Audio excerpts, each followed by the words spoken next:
51 Burlington, Philadelphia. A Beasley Media Group station live from the Comcast Business Studios. 97.5 The Fanatic. Now, the John Kincade Show. 97.5 The Fanatic and 97.5thefanatic.com. We wake up this morning, and many of us wake up to news. I couldn't hang to the end of the Sixers game last night.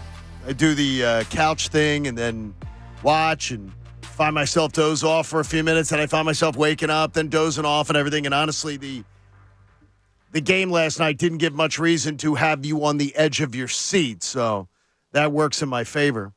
Sixers lose another last night at Golden State. They've now lost 4 in a row. It's as if we've just seen the losing streaks in this town amongst all the teams just compile upon themselves. But the losing isn't the big story. The losing of Joel Embiid potentially is. It's scary. If you watch last night's game and you heard it here on 97.5 The Fanatic, and this morning I got to hear some of Tom McGinnis's fine work when the national media was running with the Embiid story. So in the first quarter, he doesn't look right. And they even mentioned it on the broadcast. He doesn't look right. He's sort of hobbled, hesitant, I believe is one of the words that was used on the TV broadcast, and just not himself. And at one point, he even goes up the tunnel and gets looked at and then comes back, and they put him back in the game. For some ungodly reason, he plays 30 minutes. That was long after I had gone to bed in the third quarter. And then with around 4 minutes to go, you're lying on the ground and a Warrior ends up landing on your knee, and Joel Embiid is then off to an MRI today. That's the short story of what happened last night. The bigger story to me is I saw Connor, I saw Pat, I saw numerous others in the course of the game send out tweets saying, why is Joel Embiid in this game? He doesn't look right. What are you doing? And why in the hell are you playing him 30 minutes on a hobbled knee, and then you end up with what we're dealing with today? Do we know what the MRI is going to bring? No. Do you have to hold your breath? Yes. Can you question, in all the brilliance of Nick Nurse, what was going on last night and why in the world you kept him out there? He didn't look right. And if you can see it from 3,000 miles away, I don't understand why a coach couldn't see it on the bench. Sixers lose 4th in a row. They'll try to salvage something in the last game of the road trip in Utah. But right now, it's the Joel Embiid knee watch. And it has just been a bumpy ride to the end of January, Bobby, as we head to the last day today. Yeah, it seems like a same old story, right? You know, Embiid, injury, why is he playing? We've seen it all through the years. Now with 3 different coaches, why is he playing? Well, I don't know. Do you go to 3 different coaches and say, oh, my God, are all of them, like, playing him when he shouldn't be playing? I don't know. At some point, I guess frustration sets in with coaches that you want your best player out there. Yeah, he didn't look right. I mean, I watched the whole game last night. He didn't look right for most of it. The buckling of the knee at one point, I forget, I think he was going up for a rebound or something. His knee just kind of buckled and he went down on the ground. Look, we've all called it, like, dramatic. Is it that? Does it? Coaches aren't any different than us. They look at it and they're like, oh, my God, dude, just get up. What are you doing? Yeah, it seemed odd that he was out there to begin with, but then you wonder, is it rust? You know, does he have to just work himself back into play? What were you saying? Because you don't tweet during games. You don't tend to ever tweet. I don't know why people do that. It's weird. But he didn't look himself, yeah. But, I mean, could it be that he was, there's some soreness and that he missed some games? I mean, there's rust. You know, you go out and I don't know, you're a skater or whatever. You go out and skate anything after, I mean, there's rust. So you're wondering, okay, is he going to play through it? You're down like 10, 12, 4 or 5 minutes to go. 14. Can you get, well, when he went out, yeah. But, I mean, it was injured. Going, yeah. But, it's like 10, 12 right there, and you're thinking, can you get back in the game? Does he have something? Maybe Nick Nurse was blinded by the play of Furkan Korkmaz, like you couldn't take your eye off of him last night. Oh, really? Yeah. I think you're being facetious on that one a little bit. A little bit. Just a bit. I don't know. I'll tell you what, though. I'm not concerned. The knee was sore. Somebody landed on it. Seemed a little dramatic. Okay, that hurts. You have a 6'8" guy fall on your knee. I'm sorry. I don't care if you're 7'2" or 5'2". It's going to hurt. I think he'll be all right. He's probably going to miss a couple more games, the rest of the road trip. You know, it's just what it is with him. And last night, though, were you saying what Pat was saying, what Connor was saying, what other people were saying? I mean, it was a cavalcade of Sixers fans on my timeline saying, "Get him out of there. What's going on? Why are you risking something?" And Nick Nurse saw something different. What were you thinking? What were you thinking? You kept him out of the Saturday game. You kept him out of the Monday game. He's obviously hobbling around last night. What are you doing? Like, to me, it was reckless last night. To me, that was a reckless decision to leave him in that game. Yeah, I mean, there was what was it? I don't know, 6 minutes to go, a little under 6. They're only down 9. You want to try to escape with a win somewhere, somehow, some way, even though Steph is going off. Nah, the competitive side of me doesn't say, all right, you're down 9 with 5, 6 to go. Let's pull him out of the game. Even watching him hobble around, but he's still your best player. I mean, yeah, if he says he's good to go. Look, this isn't a decision like somebody comes from down on high and says, no matter how he feels, Joel Embiid is playing today. No, Embiid has a big part of it, too. Embiid says, I'm good to go. Well, if he's good to go and he's at my disposal and I'm down 9 with 6 minutes to go, yeah, I'm going to try to win the game. I've heard from you. I've heard from other people over the time. I've heard when we talked that, like, sometimes Joel Embiid wants to go and the medical staff says you're not going. Yeah, absolutely. So, I mean, it's not like if Joel Embiid says he wants to go that you have to play him. No, because obviously they deemed him okay to go. He said if the medical staff says, yeah, if he's okay to go, he can go. And Embiid says, I don't know, it's still really sore, and they sit him. I mean, it's not a dictatorship. They deemed him okay to go. He said he was all right to go. I'm Nick Nurse. I've lost, 3 in a row, whatever. This road trip sucks so far. 6 minutes to go. You're down 9 points. Look, I could be wrong, but I'm playing. All right, they told me he's okay. He said he's okay. He's playing. He didn't look okay. My own eyes said it. Pat, I mean, your eyes were saying it to you. That he didn't look, and on the broadcast they were saying it. And then I hear this morning on ESPN Overnights, Tom McGinnis was saying it on the broadcast. He didn't look good. He never looked right. He never looked good. Hobbling around. He never got up and down the court. It never looked fluid. I don't really get it. This is the first time in Nick Nurse's short Sixers tenure that he's really, seems like he really messed up. And I don't quite get why you'd risk that. I mean, the big talking point throughout this season so far for Joel Embiid has been constantly and on national broadcast. They brought it up again yesterday. He doesn't care about the MVP. He wants to enter the playoffs healthy. That's all he cares about.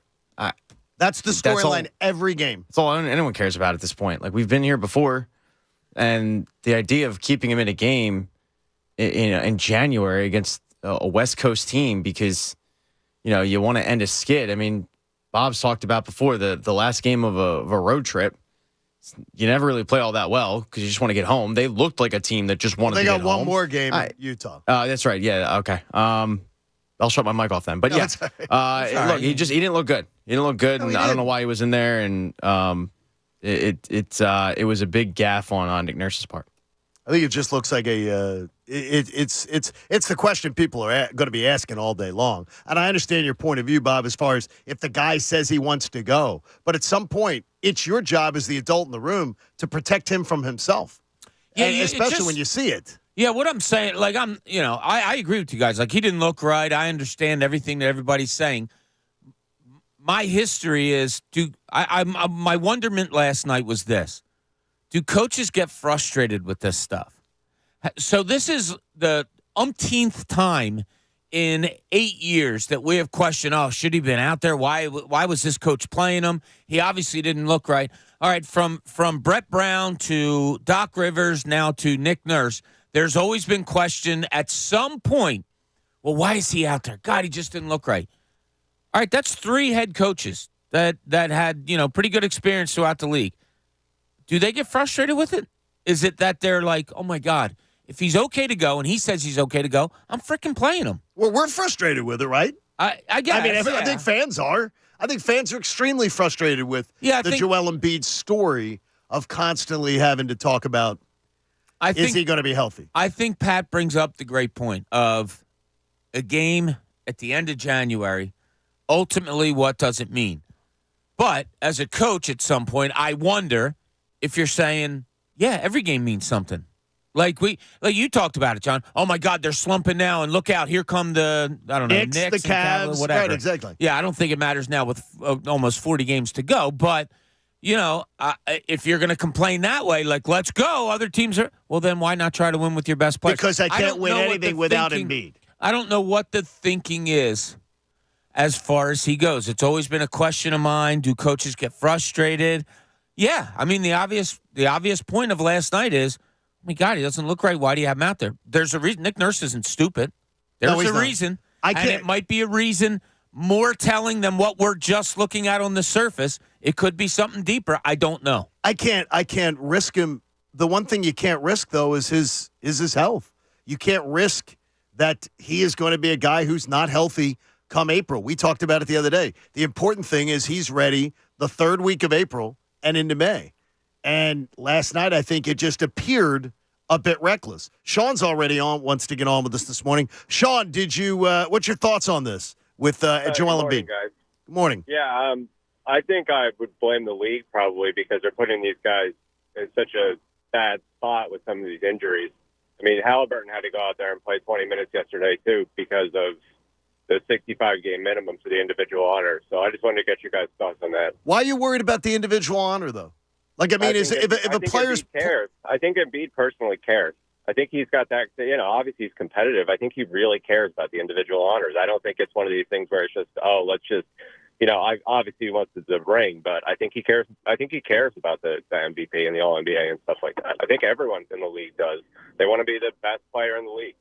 Well, I think the rule is stupid.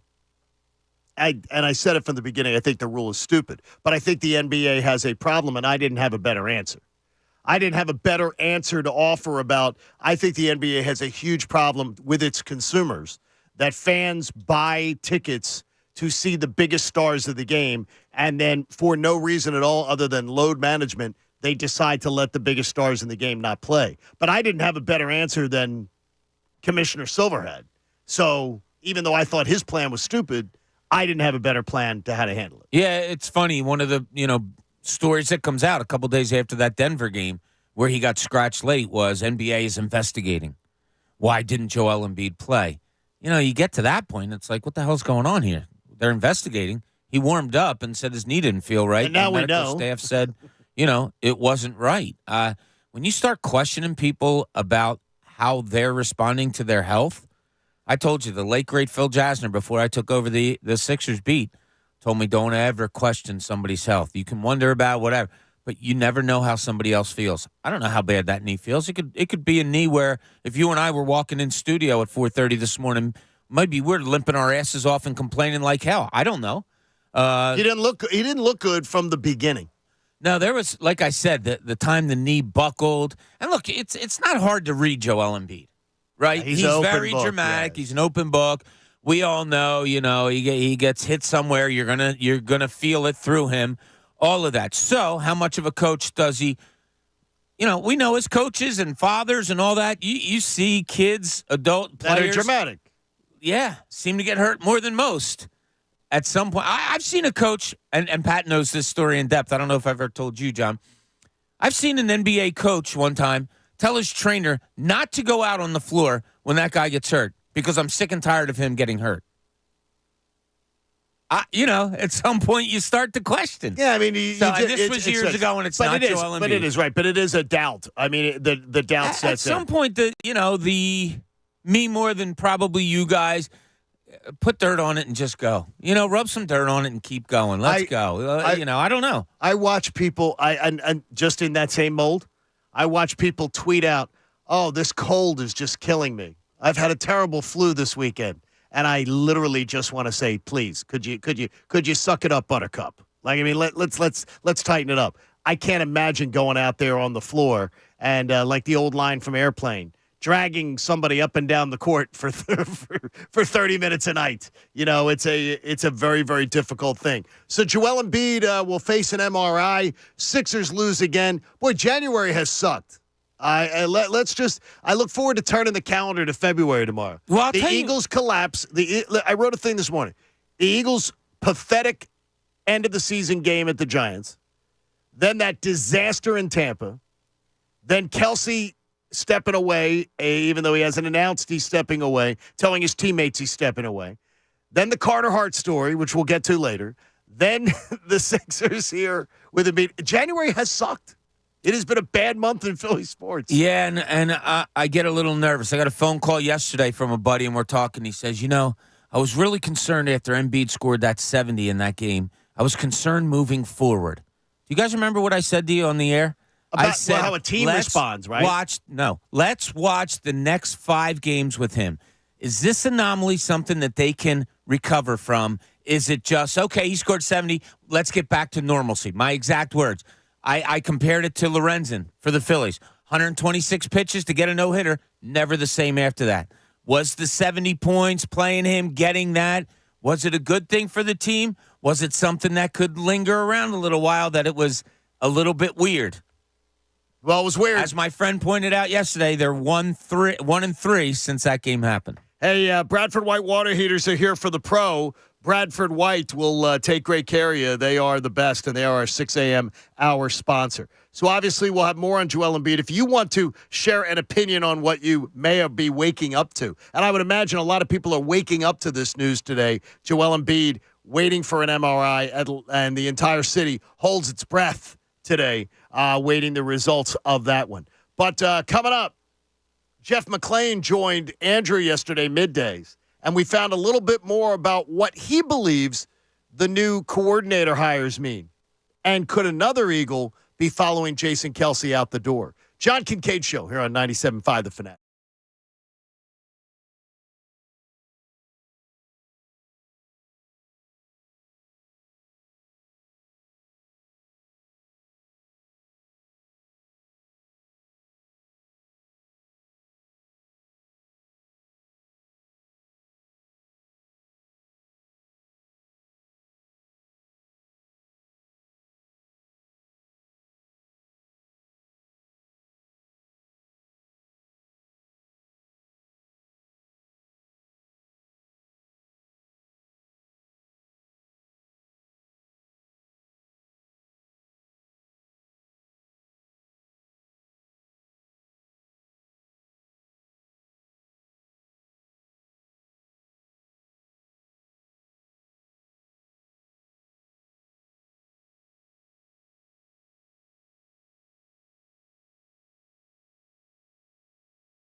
Wednesday morning. Waiting. Anytime you hear waiting for an MRI, that's always not fun. John Kincade Show on 97.5 The Fanatic will hopefully see that everything will be all right. You made me feel a little better, Bob, that, maybe it's nothing big. Maybe it's just more precautionary than anything. Yeah, there's something going on there. Like I said yesterday before we knew he was going to play last night. Like, my questioning becomes that. Like, what is going on here? Why is it that he's missing these games and all we're hearing is soreness? Why is it sore? What is it? Is it a bone bruise? Is there ligament damage in there? Have you guys checked for this, that, and the other? Now a guy falls on it last night. That didn't concern me all that much. I'm sure it hurt. I don't know. We'll see. I mean, you can do an MRI and always find something. And he had an MRI before, and there was meniscus problems, and they didn't take care of it, and there was never an operation. So I don't know. We'll see what it is. Well, the Eagles' offseason continues, and there are so many different questions about the new coordinators and how they're going to fit and what their role is going to be. And there were some interesting things shared yesterday, and I hope you didn't miss it, on Middays with Andrew Salchunas.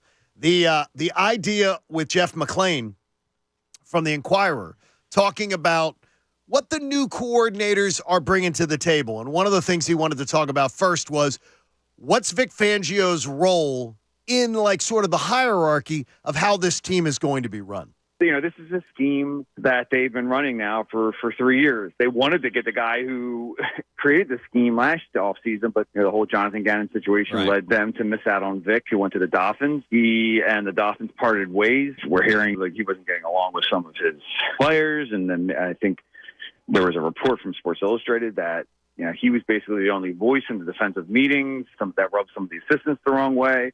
And, Vic at 65 has, obviously earned the right to have that kind of authority. And I think that's the type of authority he's going to have here in Philadelphia. They want to have basically, a head coach of the defense. And I think they're going to get that with Vic. Sounds like a little bit of a dictatorship, but I'm not sure that that's a bad thing. When you look at how the Eagles were run defensively last year, it was a bit of a mess. But Vic Fangio, very heavy-handed in his delivery, very much. And as Jeff McClain states, the head coach of the defense. Sort of like and they had the story about Mike McDaniel being sort of chased out of a meeting room once as he was interrupting a meeting coming in. Vic Fangio is a guy who's going to want to put his stamp on this defense and run it without interference from Nick Sirianni. I don't think he has to worry about that, do you? I don't know, because, is Nick He just told you the other day that he might stop up in a defensive... What? You want me to stop up in a defensive meeting every once in a while? Okay, maybe I'll do that. What does that tell you? That he doesn't do it. Well, he better not be doing it. The thing is, he better not be doing it, it would appear, with Vic Fangio. Vic Fangio doesn't want the input. He doesn't want to hear from Nick Sirianni. Look, stopping by a meeting and giving input is two different things. Nick's got to fill the coffee order. So maybe he just stops by and, has the... Has the decaf. What's it, this a Dunkin' run? This is a coordinator's wet dream, this place. It really is. It is. Like, yeah. You come here and they say you're hiring, okay, what are you looking for? Well, don't worry about the head coach. He's not going to, he said he might stop in a meeting or something once in a while. Oh, really? Cool. Yeah. No crap, you're the head coach of the defense, because your head coach ain't doing anything with you. So, yeah, I think this is a perfect scenario for any coordinator that wants to come here. I'm surprised they weren't beating him off with sticks saying, yeah, please hire me, because you're getting no interference from your head coach. The only thing is, though, is if I was a coordinator, Pat, and I'm looking for a job, the only thing that would concern me about this situation is I'm dealing with a coach who obviously is on thin ice as a head coach. He's not on secure ground. There were many in the city who wanted him gone, and many questions sort of asked, like, what do you do? What do you even do here? I'd be a little weary of, okay, I'm going to uproot, I'm going to move there, and then this guy's going to get gassed. I understand that. This is still what'd you call it, Bobby? Yeah. Coordinator's wet dream? Wet dream. It is. Like, yeah, there's the fear of that. This is the first time in my life, and I was thinking about this as I was going to bed last night. Like after the third quarter, I was like, this ain't happening, right? He did the same thing I did. And I'm walking up the steps, and I was on Twitter, and I see a video of Nick Sirianni, and it just dawned on me, this is the first time in my life we can honestly say we don't know what the coach does. The head coach of a team, we don't know what they do. Every other coach we've ever had, even Eddie Jordan, you could figure out what he did. He did a lot of things very poorly, good at right, it, exactly. but you knew what he did. And this guy, we're making jokes about him getting coffee because literally that's the only thing we know he did for a fact is go and get fans coffee outside. I throw my hands up. And if I was a coordinator, yeah, you're going to give me full autonomy, or at least Howie Roseman gave me full autonomy. And you just have to kind of sit back with your whistle and, watch the Hoosier speech. Okay, now watch the speech from Miracle. Watch a speech from the Big Green. Do it all. Watch all those speeches and just collect data and then come up with a really good speech for that week. That's your job? Yeah, I'd love that. I don't have a coach meddling, especially a coach that doesn't have a clue what he's doing. I can't believe we're even in this situation. This is wild to me that we're in this situation of discussing a team with an open window, and we have a coach and we don't know what he does. And a coach who obviously is a toothless tiger as far as having real input and real control over what's going on. That's a problem. That's a problem. At least it is to me. That is, you have a guy who, when he was had the opportunity to take the wheel and save the offense last year, he had no answer for it, and he chose not to do it.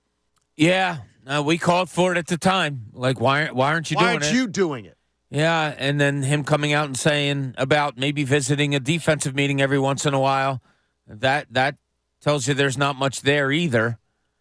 I don't know. I don't. Well, I would love to see a synopsis of the job description. There was an answer given by Jeff McClain on Middays with Andrew yesterday that really, really caught my ear about what Kellen Moore is going to do. And listen to one of the things that he believes Kellen Moore is bringing to the table. I think now with Kellen coming in and it being probably more of his scheme, that'll probably be a little more of a buffer, shall we say, in between Jalen and Nick. And maybe that's a good thing sometimes to have if it wasn't an ideal relationship by the end of the season. I'm not saying that these guys are hating on each other as any discord, but the feeling that I got, obviously being around a team a fair amount, it was bad on many fronts for this team if you lose 6 of your last 7. Okay, now we know where the disconnect was. Jeff McClain doing the first just confirmation of the disconnect, Jalen Hurts and his head coach, which is another reason that it leads to what Pat just said. What do you do? What are you doing? You're doubling down on that this guy is the guy you're moving forward with when the quarterback isn't bought into him. When the most important person, the cornerstone of your franchise, isn't bought into him, that they're having issues, they're having communication problems. And now Kellen Moore, one of the things he has to come in here is and be sort of the buffer. That concerns me. Now we're starting to hear, okay, so there was a problem. By the end of the year, Hurts and Sirianni were having issues. So that we know. So Johnson, we don't know. Was he having issues with Johnson too? Or was he just having issues with Sirianni? I assume there's issues all around when things aren't going well. And if you didn't fire the guy that your $250 million quarterback was having issues with, wow. It's kind of weird. You can't fire players. They got rid of the offensive coordinator. The head coach said things were getting stale.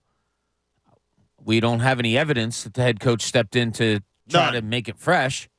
So I don't know. It's questions abound. I don't know. You think about it over and over and over again. Could it be this? Could it be that? You read this, you read that. I honestly, I don't know. I've never heard anything like this. I've never heard a head coach kind of be so laissez-faire about, I'm kind of involved. I don't know. Yeah, maybe I'll sit in on a meeting or two. Is that what you want? I'm uncomfortable laughing at what you're saying. Like, it's the uncomfortable It's laugh. just different. I'm not. But to me, it's not funny. But I'm doing the uncomfortable laugh because there's nothing else you can do. I mean, where, to me, again, if the problem is a disconnect between the head coach and the $250 million quarterback, that's just stupid to me. It's just stupid to advance with it. And again, if they stuck around with Nick Sirianni because of the veteran players being like, oh, but he's a great guy, great guy, great guy. There's obviously some disconnect. And, and you may think he's a great guy, but there's obviously some disconnect as to his ability to do the job. Now, Jason Kelsey might not be the only one walking out the door. Jeff had this to offer. And I still think that Jason is probably leaning retirement. Mm-hmm. Obviously, he's going to take some time and sit back and think about it. So that's basically most of my reasoning for that. And the same applies to Fletcher Cox. He has not said anything, but other players have. And from what I'm hearing kind of behind the scenes, that he's probably leaning towards retirement as well. 3%, Pat. 3%, Kelsey. I think you got at least the lifeline there. You got at least a little bit of daylight. Yeah, it might have ticked up to 6 or 7%. You might go, well, I trust McClain's reporting. I trust that, is they may be leaning there, but Fletcher Cox too. I believe Fletcher Cox could grab an $8 to $10 million payday easily in the NFL based on what he did last year. And he cleaned out his locker fast.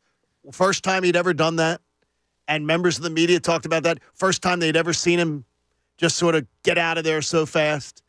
That maybe Fletcher Cox is another one who is going to make that decision for the Eagles.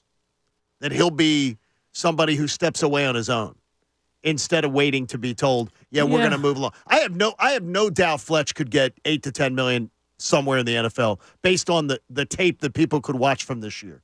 Yeah, I mean, we've seen him here for so long. But yet you look, and he's, I'll say only, it's not like he's 35, 36. He's 33 and just turned 33.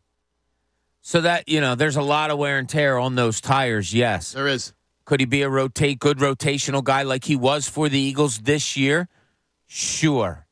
Pat talks about depth along the defensive line an awful lot, especially edge rushers. But in that interior line, you need some depth also.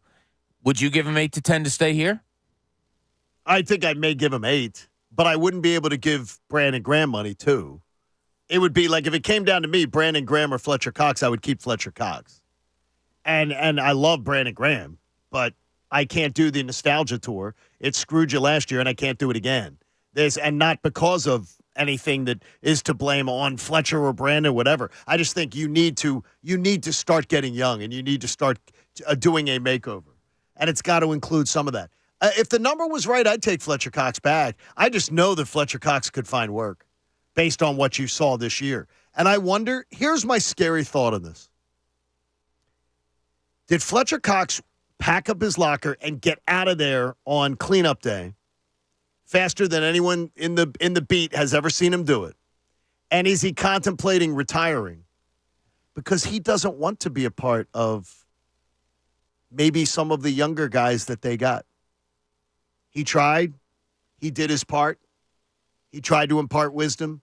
He tried to ride these guys. He tried to do the veteran leadership thing. And maybe he didn't feel he got receptive ears. That is not reporting on my part. That is not. I'm just speculating as to something is a guy who I know could easily play in the NFL next year. He could find a job, wanting to walk away. A lot of times I would think that might be from frustration. Well, if you're not frustrated, you don't have feelings. If you were a Philadelphia Eagles player, right? I would be frustrated as hell after those last 7 games and not wanting to talk to anybody. And I'd be pissed at everybody. Yeah, I don't know. I don't know if it's something specific. Somebody did report. I forget who it was, and I apologize. But somebody did report saying that some of the word disconnect coming up again, that some of the older players weren't connected to the younger players, specifically the ones that were going to take over their positions. Well, if you look at the younger players, I mean, that directly points to, you would think, Jalen Carter and Jordan Davis. I don't know. I don't begrudge anybody packing up and getting the hell out of there after those last 7 games, because I didn't want to even see a Philadelphia Eagles uniform again after watching that Tampa Bay Buccaneers game. So that's just a conspiracy theory on my part. Yeah. That maybe he just doesn't want, Pat, maybe he's frustrated. Maybe he just says, I'm frustrated with, do I go back for another year and try to pound my message into the heads of guys who maybe aren't receptive to it or aren't picking it up? And again, conspiracy I don't think that has theory. anything to do with So it. I think they lost 7 of the last 8 or whatever it was, and they lose to a team that they beat pretty handedly early in the season and on a playoff stage, and he didn't want to address the media. because he knows what he's going to be asked, and he doesn't want to pop off. So get the hell out of there before they start asking the questions. I didn't read too much into it, honestly. I think if he wants to come back, I think him and BG, if they want to come back, they'll be back. I think the Eagles will tender them both contracts, and they kind of need those guys for various reasons. Fletcher Cox was productive on the field last year. Brandon Graham is just one of those locker room guys, and he was probably won't be expensive. So, and he wasn't Brandon Graham, and I'm in no way discounting. He wasn't an impact player last year, but he certainly wasn't an issue. No, he wasn't an impact player. You're right. He wasn't an issue, but then I'd argue with find the impact players last year because they're few and far between in the defense. That defensive scheme was so bad that you had Brandon Graham go from 10 sacks, 11 sacks, whatever he had the year before to 3. So asterisk. I'll put a giant asterisk next to him and everybody else in that defense because Sean Desai and Matt Patricia and their stupid schemes. Yeah, I'll never forgive those guys. They'll stick out being Bradbury and Slay. Because, when they make a mistake, it's out there, boom, right in front of your face.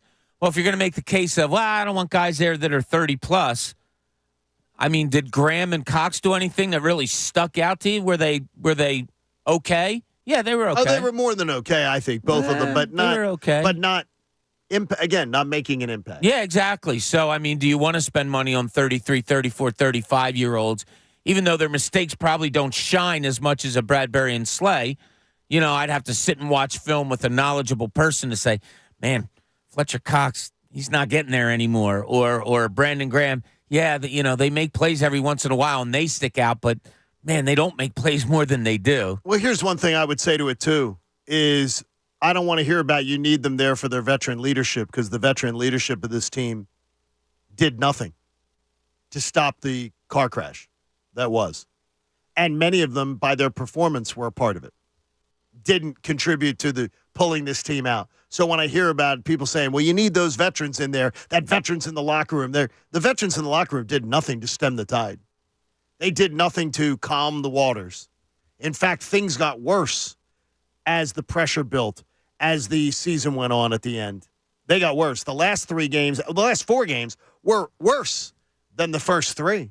And things are trouble. They've got to have a cleansing of some sort. We'll find out what's involved in more of the cleansing. But it's going to be an interesting offseason. We'll be all over it here on the show. Obviously, the Flyers got some bad news yesterday. And let's just say we will watch for that. More news on the Sixers all day long. We'll talk about that Flyer story and how that potentially also affects their futures. John Kincade Show here on 97.5 The Fanatic.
Media Group station, broadcasting live from the Comcast Business Studios, powering possibilities.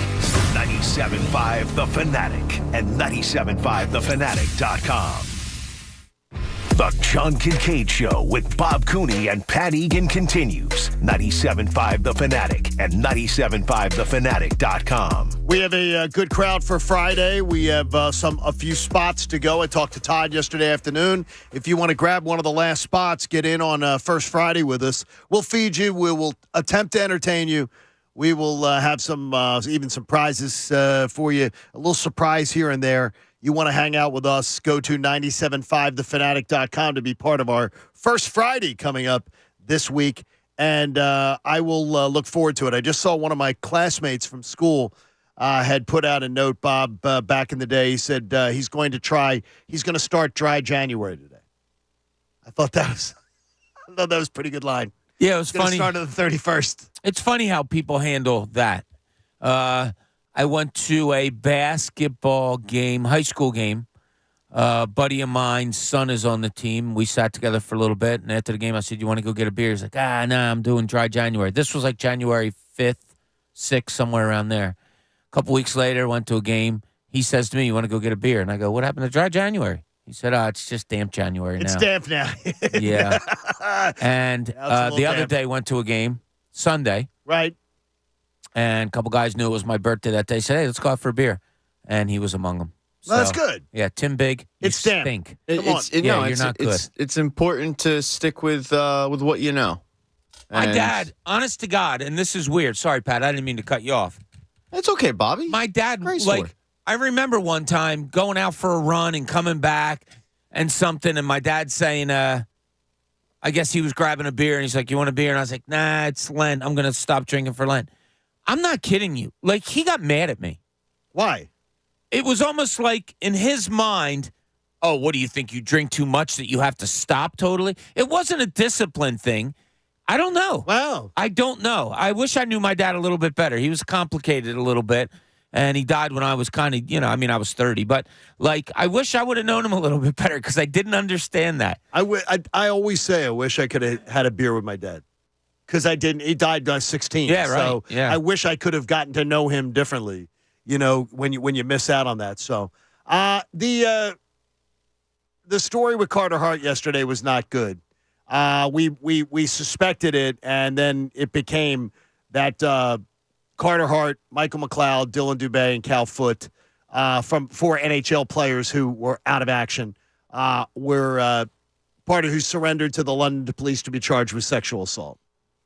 And this story obviously now then unfolds a little bit more. It'll be in the court system and everything. But, Pat, I believe the biggest part of this is no matter what, and we will not discuss innocence, guilt, otherwise, because we do not know. But one thing it appears very evident is Carter Hart's career as a Flyer most likely is over.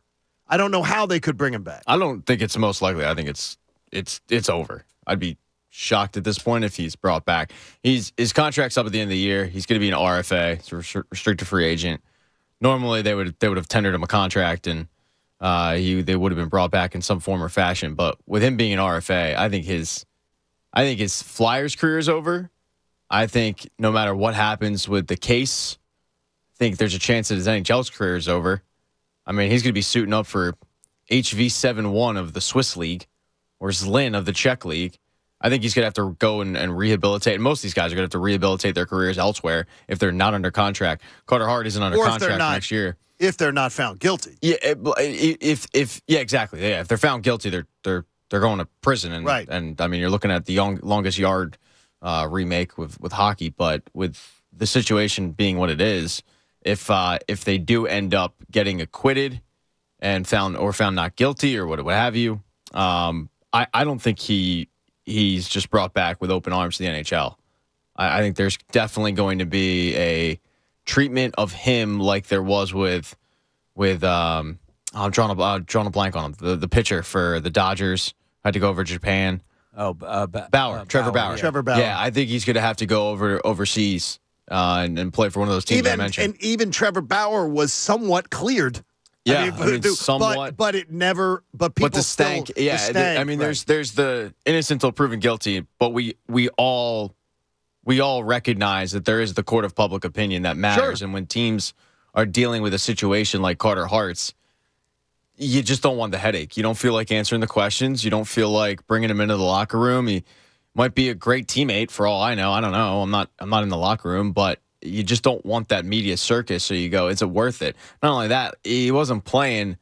He wasn't playing to like a Martin Brodeur level. I mean, yeah, he's a fine goaltender and he's still very young. But I think this pretty much solidifies that his Flyers career is done. I don't see how this organization could bring him back. They're looking to turn a page. This is kind of one way to do it. You know what I mean? To usher in a new era of orange. Or yes, exactly. What the tagline is. But I don't think, this past offseason, we've talked about this. It was a lot of addition by subtraction. And they got rid of a couple bad apples, I'd say, guys that didn't really buy in. I'm not saying Carter Hart didn't buy in the system, but you're trying to usher in a new locker room and a new era. I don't think that includes a guy with these allegations. And that's all they are right now, are allegations, but I don't think that you can bring him back. There were a few reports out of the Canadian press, too, that potentially the Flyers tried to move Carter. And nobody was biting. And I had said that the league isn't stupid. That people knew. And it ends up now, we get word yesterday that the franchises that had these players on it, so it's the Devils, two guys, the Flames and the Flyers, were told to prepare for a suspension at the beginning of the year. That a suspension would have been coming, that they might not have had these players at the beginning of the season. And so it's an ugly story. We don't know any guilt, innocence, details, or otherwise. But again, I don't believe this is a comeback story. I don't believe this is everything will be fine when it's over. Some things. One thing is clear, and from the police cover up out of London, the police that had to covered up this event. It appears that there could have been some things went bad that night. We just don't know who was involved, what was involved, or otherwise. So we'll find out. Yeah, that's the safest thing to say. Nothing good happened that night. Nothing good happened. No. And you've had history, you said, Bob, before of covering stories like this, and it's difficult ground to tread on. It is. You have to be careful of speculation. You have to be careful of presumptions of anything. It has to be a factually based way of following this story, and hopefully that's how people can follow it. I covered a story similar to this, and it went on for a long time, and there was many detractors that got in touch with me, and look, household names in the Philadelphia sports area that would get in touch with me and be like, why are you always writing? And I said, look, is that not factual? Right. You stay within the facts. You're very, very careful as a journalist never to include, presumptions or anything like that. And the only thing I would say when pressed upon it, when I was on different shows and stuff like that was, look, something bad happened that night. Yeah, that's it. I don't know exactly what it was. I don't know the details, but let's not forget that in trying to detail what happened. Something very bad happened that night. Well, and that's what you know for a fact. That's what we know, and I feel for the alleged victim in the story. I do not know, any details. I feel bad for the Flyers organization too. Trying to get this thing started, Pat. You say as a jump start on a new era, man, and you got to deal with something like this because this is a stain. Yeah, whether guilt or innocence, it's a stain. I feel bad for Danny Briere. I mean, you factor in like his tenure starts, and 6 weeks later he's got the mess with his kid in the wheelchair. That was the same week. Was it the same? Yeah, it was the same week he took the job. So you've got that mess to deal with. Your kid in college just being a dope, and then you factor in the Chuck Fletcher news and all that mess, and then the offseason, and then the Cutter Gauthier stuff, and then now this. I mean, Danny Briere's got to be like, I feel like I'm walking through the desert for 40 years trying to earn my keep. Like, can I just get a normal, a quiet 6, 7, 8 weeks on the job? Because he's just dealt with headache after headache after headache with this organization, and he's handled it great. I mean, it's a different storyline. It seems like every other week it's something new, but they're in a tough spot. They want to usher in a new era, and I not to the level of Carter Hart with talent wise, but I talked about 20-something years ago. Billy Tibbetts was brought in, had very similar allegations, and the fan base just wasn't having it. I mean, they booed him off the ice. The team had to cut bait. Bobby Clark had to do a mea culpa and say, it wasn't a great move. I mean, the fan base just didn't accept a guy with those allegations. And it's always a strange story to me, though, Pat, because this fan base gave standing ovations to Brett Myers. And that's what that's why I go with. Look, a lot of it's talent wise. It's like talent wise. Yeah, we're going to cheer for you if you're a. Billy Tibbetts wasn't good. He wasn't a good player. Correct. Carter Hart's a decent player, and he's been hyped up quite a bit. And a lot of fans thought that he was going to be the goaltender of the future, and now he's going to be the goaltender of the future for Modo of the KHL, because I don't think his NHL career is continuing. I'm a Phillies fan. I'm a Odubel Herrera, terrible. Get him. But Brett Myers, we'll give him a standing ovation and cheer for him. It's like these stories are so strange, and people's reactions to them are strange, and what they choose to excuse and what they don't choose to excuse.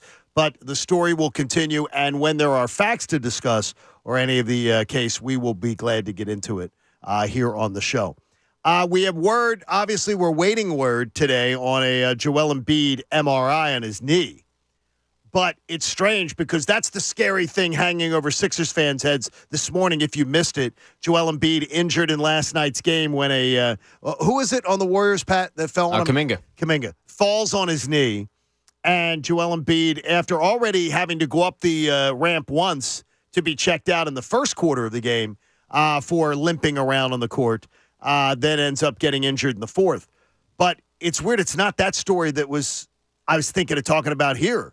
It's that the scariest word to me on this Eagles offseason is something that I haven't heard.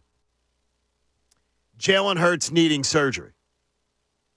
And I don't know why. It's like, well, why would that be something that if Jalen Hurts doesn't need surgery, that's a good thing. If there's nothing wrong with Jalen Hurts, then that's a really good story. I don't know that that's the case. Remember when the Hawks series, Joel Embiid, in that Hawks playoff series, they kept showing him having to limp around. It was like an extra from Saving Private Ryan. And then nothing was needed in the offseason. There was no surgery needed. It wasn't that big a deal. The injury wasn't that big a deal. Yet it was portrayed as, oh, my gosh, look at the warrior that's out there. Now, Jalen Hurts this season, the speculation was always man, something's wrong with Jalen.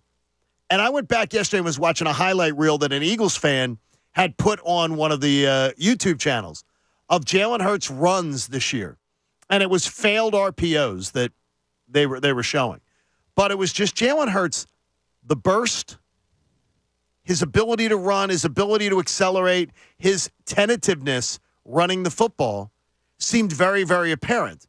And I think it looked a hell of a lot more than, Jalen, we want you to stay in the pocket. You were the best pocket passer in the NFL in 2022. We want you to be a great pocket passer again in 2023. He didn't look right. But if I hear that there's no intervention needed, Bob, that there was no injury, that there was nothing that physically has to be tweaked, repaired, cleaned up or something, I'm going to go back to that ankle surgery he had, and I'm going to wonder, Is this the new normal for Jalen Hurts as a running quarterback, as a guy who has running as part of his arsenal? If I hear that he doesn't need any surgery, that there's nothing wrong with his knee, that there's nothing. Well, you're going from extremes, though. Okay. You're talking about surgery and nothing wrong with. There's a lot in between there. He could have had a hurt knee all season long, and it doesn't need surgery. That doesn't mean there's nothing wrong or surgery. Bone bruise. That doesn't need surgery. That needs time to heal. That knee needs not to be hit once every week or 5 times or 20 times every week. I agree. I told you, 3 weeks ago when I watched highlights of the 2022 season.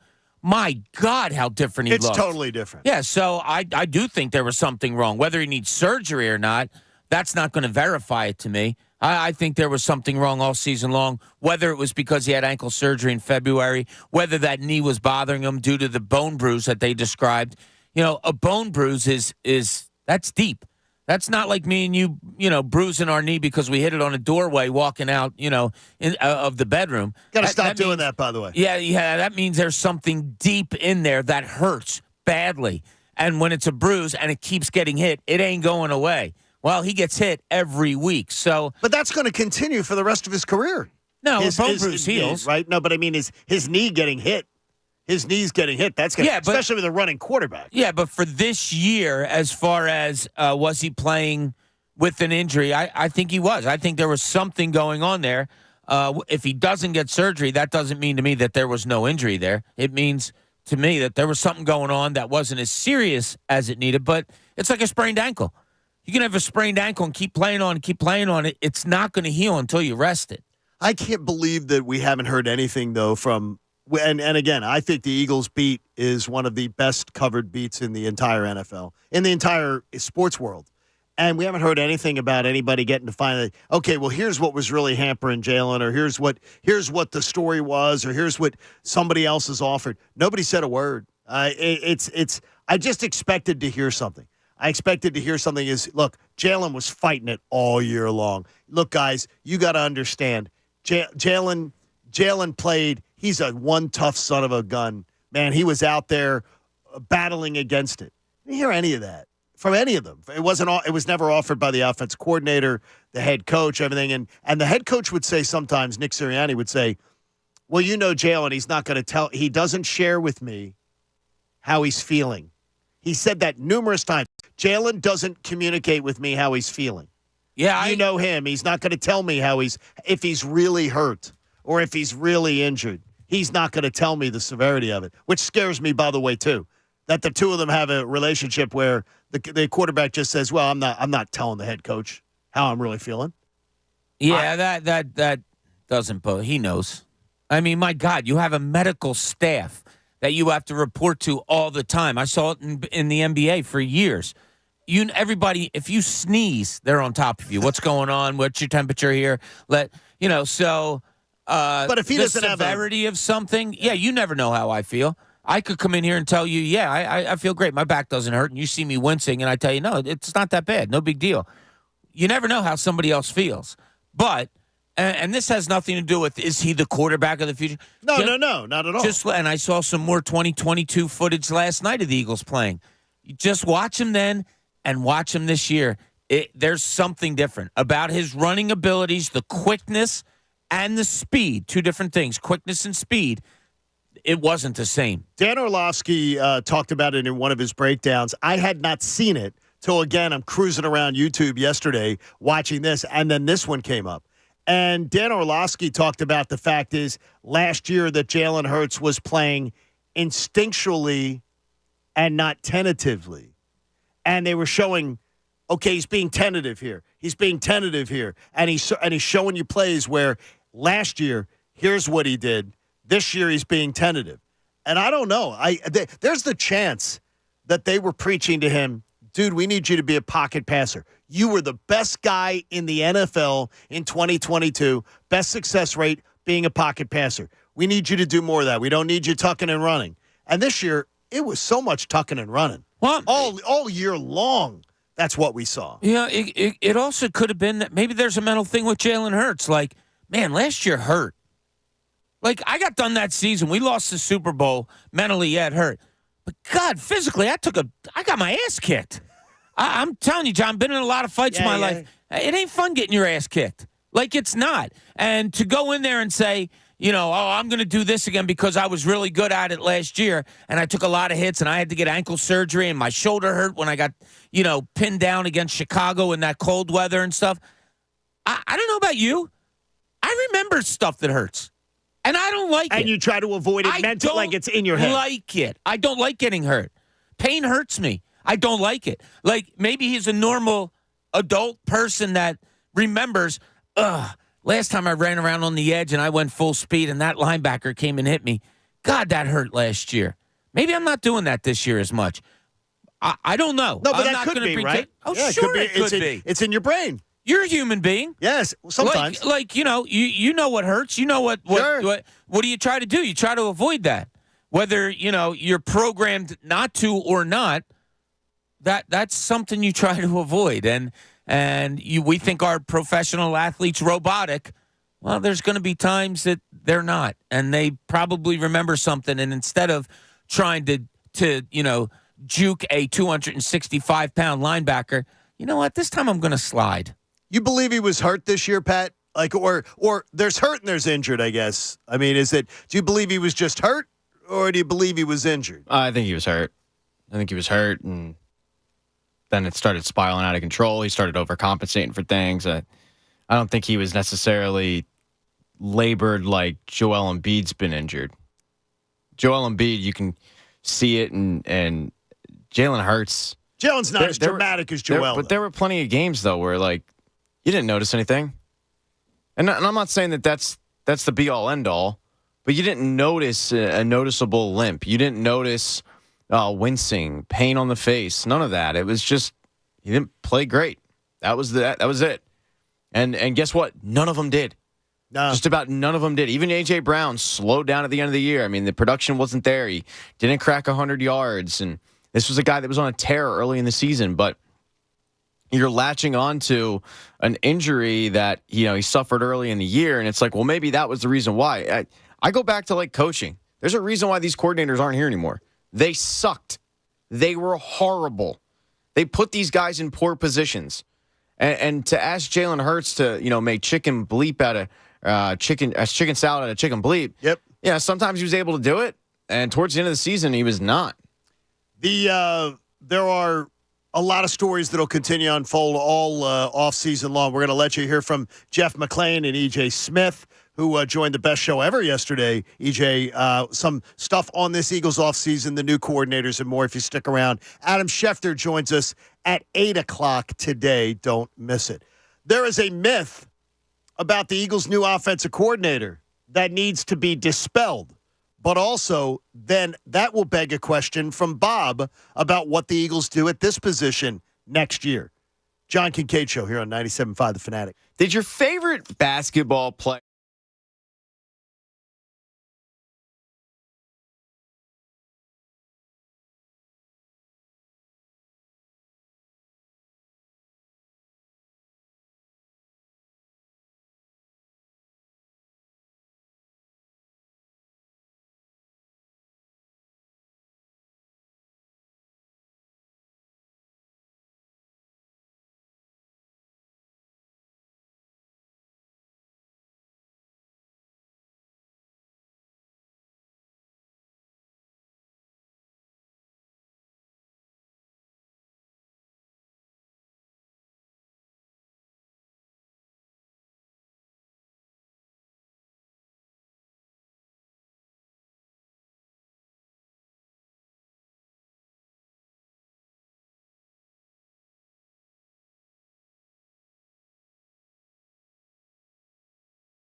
97.5 The Fanatic and 97.5thefanatic.com.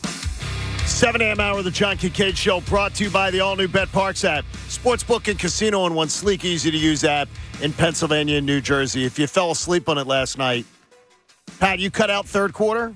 I cut out third quarter last night on the Sixers. Third quarter, Bobby, you made it the whole way. Yeah, I took it all in. I can't believe it. You are a Superman when it comes to sleep. No, I just don't like to sleep. I literally wake up and I say, that was like being dead. I don't know what happened in the world. I don't like not knowing what's going on. And you know what I did before the Sixers game, John? What? Take a guess. You didn't take a nap, did you? No. What'd you do? What was I asked to do yesterday by you and Pat? Oh, did you watch the Kelsey documentary? I did. All right. I watched it We all. could get a review from you? I mean, because now, spoiler alert, everybody in the Eagles fan base, Pat, I believe, has seen it already. I mean, Bob might be the last one to turn Am off I the the very lights. last one? Yeah, Pat? a lot of people on Twitter, YouTube, we were getting actually handwritten letters saying like, why does Bob hate Jason Kelsey so much? That he wouldn't watch That's it. not true. Actually, I How'd you reached enjoy out to it? Jason Kelsey and I said, you know what? If you are done with your career, dude, we'd love to have you at 97.5 The Fanatic and be part of our team. And I think you would like doing that. I loved it. I thought it was great. The ins and outs. You know what do you think I like the most about it? I'm going to ask Pat this first because he's known me a little bit longer than you, John. And I just think I've brought this up to him before. That's why I'm asking him. What do you think I liked most about it, Pat? Probably his wife. I just knew being it wasn't his wife. No, not in the sense of you probably think, but no, I was going to say the fact that she's like incredibly down to earth. She's like a normal Brittany Mahomes. She's a normal Delco girl. Yeah, Brittany Mahomes. You get the sense of like Brittany Mahomes is very bougie, well-to-do. She's Brittany Mahomes. She hit the lottery, and she wants everyone in the room to know who she is. I don't get the sense from Kylie Kelsey that that's the case. No, I don't get the sense from any of the Kelseys really that that's the case. That's you're onto it. They're like salt of the earth people. Normal people. Yeah, they're like hardworking. And prime example of that is a story that happened recently with Jason Kelsey signing a jersey for his favorite McDonald's worker at the Broomall McDonald's. That's awesome, right? Like, imagine working at McDonald's and you're sitting there in the drive-thru and Jason Kelsey comes through. Like I've brought it up. Amazing. I've brought it up many times on this show and all about like the robotic nature that we put athletes in. Oh, I don't care if they're hurt. He's got to be back next week. Or, oh, so what? His wife's having a kid. Or they're human beings. And I told you guys that when I was in a locker room a lot of times, and you're off the record and you're just shooting the crap, stories abound about high school, best friends, family. It's just normal stuff. It's just stuff that like me, you, and Pat do before a show and all that. They're just normal people who happen to play a profession. I thought Kelsey was that guy in this documentary. You know, as simple as I looked at my wife when the scene where he's taking out the trash, I think after the season was over, after they lost the Super Bowl. And yeah, guess what? Trash needs to get put out by guys making $8 million a year and scums like us. You know, like that's just what it is. That's life. They are human beings first and foremost. So I thought that came through pretty cool. I like a guy that's in touch with his emotions because believe it or not, I know you guys don't know this, but in the privacy of myself, I don't even think my family knows it. I have a lot of emotions. I'm like him. I get weepy. I get like that a lot. I understood. You hide him. it well, by the way. Yeah. I just thought it was cool. I'm not glorifying anything like that. I just thought it was cool. It was a great story. It was really, really well done. I thought it was very candid. I loved my favorite part was just watching him as a dad. Just watching him with his daughters. Kids are cool. Whether it's reading a book or whether it's playing on the floor, whether it's playing in the yard, you know, it was that you saw that Jason Kelsey has priorities. Yeah. And it appears that if he does walk away while he's still at the height of his career, which is still, he is one of the best players in the NFL at his position. Yeah. It tells you a lot about his priorities. Yeah, that was a line. I think it was a real quick line, but it stuck with me. And he was talking about, like, what am I going to do after I'm done playing? And I'm not just equating this to Jason Kelsey. I'm equating this to all these athletes that I've known. And I've said it to you guys before. Yeah, you can say a guy's he can quit now and go count his money. Okay, that ain't a lot of fun to do at 34 years old when you have to give up something that you love doing your whole life. That's hard. Oh, yes, at absolutely. That young of an age. But the quick line that he had, he's like, yeah, I'm just nervous. What am I going to do at this? I'm not going to be the best in the world at it. Think about that. Like, it was a throwaway line. It was real quick. And he wasn't being braggadocious, but it's like, think about that. You're deemed the best center in football, arguably. Okay.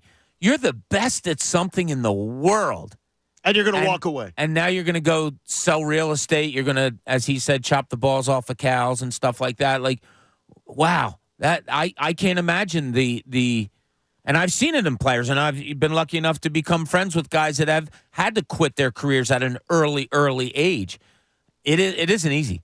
Well, I think that, too, when greater than 50% just 5 years ago, I haven't seen the numbers more recently, greater than 50% of NFL players file for bankruptcy in their first 5 years after retirement. Yeah, there was that 30 for 30 called Broke, all about that was it, Pat. That was investments great. And how to kind of curtail that and stay out of that hole that a lot of pro athletes find themselves in. And a lot of them find it because their lifestyles, when they're making money, they're supporting other people. They bring everybody into the party saying, hey, let me take care of you, and then they end up not worrying about their futures. We've seen it in our industry. Like, I mean, I don't mean to spill some dirty laundry here or anything, but like Bob.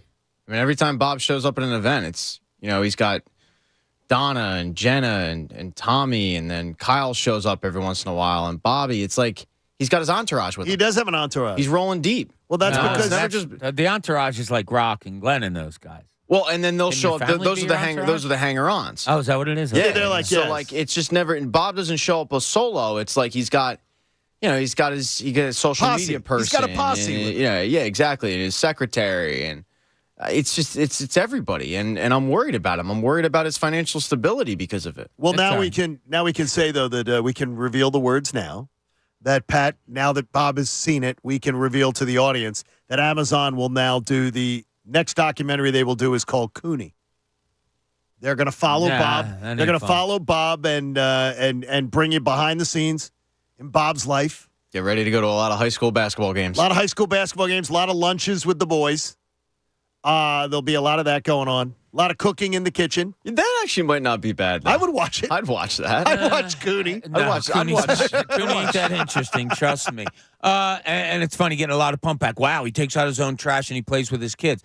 We're not saying that. I'm not saying that at all. I think there are people out there that don't know that don't play. Like you can't Jamie and I. You can't separate the athlete from the person. Right. Jamie and I got in an argument one time on air. John, I think you were here about it. And I think it was like Rory McIlroy and on. Like, oh, well, he has a nanny that can take care.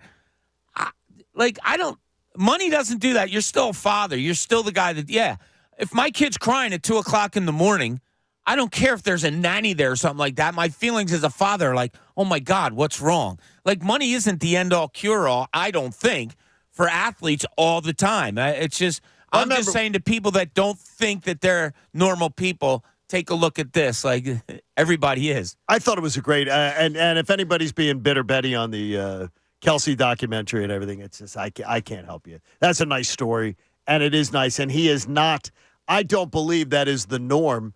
But I can tell you of all professional sports athletes and interacting with athletes my entire career, that I think the NFL would always be my first choice. As far as what? Just the people that I've met, the people that I've dealt with, the people I've interacted with as people. Nah. I would always be my first choice. I go hockey. You go hockey? I absolutely There's a lot of good go hockey players. Yeah, a lot of good hockey people. I just think they are the most down-to-earth. I'll never forget drinking beers and hanging out with Stevens.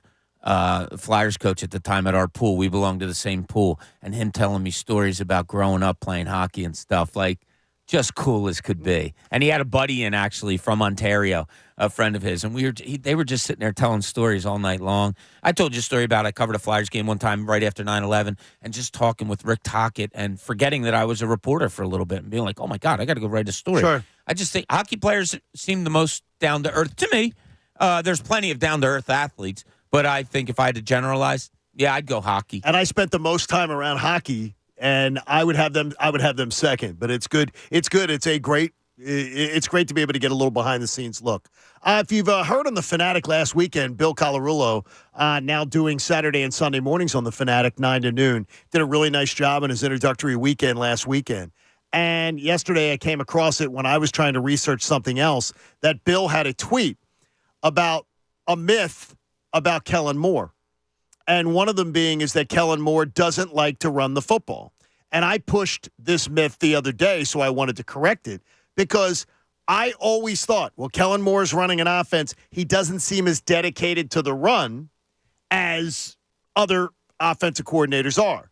And one of the things that was interesting is Moore was the offensive coordinator in Dallas for their high-flying offense in 2022, and Dallas ran the ball 531 times that season.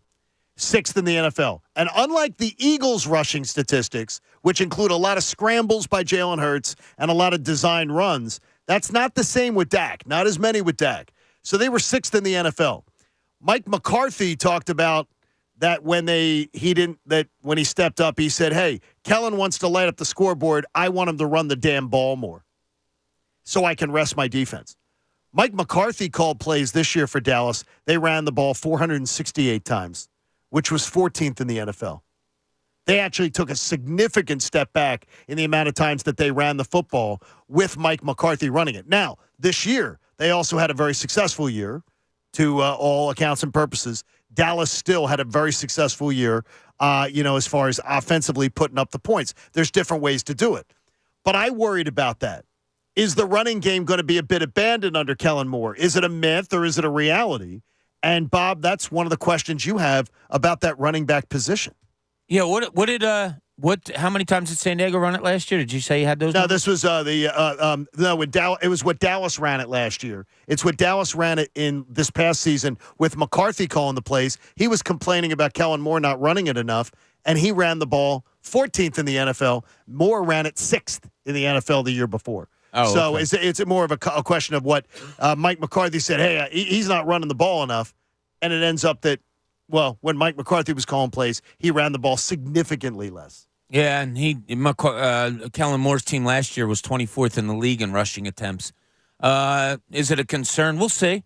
We'll see if we're begging for the run again this year. But my question is, who's the running guy next year? I'll ask you guys. You can be specific and say, I think it's going to be this guy, that guy, or general, well, it's going to be a draft. Do you have a guy in mind? Do they re-sign DeAndre Swift? Do they go with Kenny Gainwell as your number one back, as they were trying to tell us after training camp this past season? Who's your number one running back next year? I could see the Eagles going into next season with a back and Dallas has done a good job of developing young backs, bringing in young backs. I wouldn't be shocked if the Eagles' number one back is not on the roster next year, is not on the roster right now. But I do believe they will take a run at considering DeAndre Swift coming back, depending on what the market is for him. Yeah. One of those things like, hey, go kick tires, go see what's out there, and if they could get a short-term deal done with DeAndre Swift, I believe from what I've heard and what I've observed and what I've read, I think the Eagles like DeAndre Swift a lot. What about you, Pat? You have a specific name in mind or generality, like they're going to sign, draft, whatever? Not really, but I agree with John. I don't think the running back is on the roster right now. I think they'll probably look to do what they did last year and day 3 trade, get some guy that didn't get his option picked up. I think that DeAndre Swift would probably like to give the Eagles the option of a hometown discount. I mean, I don't see why he wouldn't want to stay in Philly. He plays a position that he's well aware isn't really valued, and he probably knows the organization's feeling on that, but I doubt he wants to leave. So I think that you would see him and his team probably approach the Birds on a contract that isn't going to break the bank, but I don't know if they go for it. And because of that, and I lean towards they won't, because of that, I think that they'll probably do what they did last year with DeAndre Swift. They'll just look elsewhere. So you lean towards that they won't. Do you think they'll even kick the tires, Pat, or do you think that they'll just let him? I think they have a price in mind that they want to pay, but he's going to want to raise from what he got. What was he, like 2 last year? I'll check. I'll double check the numbers. I'm looking at it. He's a second round pick, and he's on cash AAV was 2.1. What was the cap hit?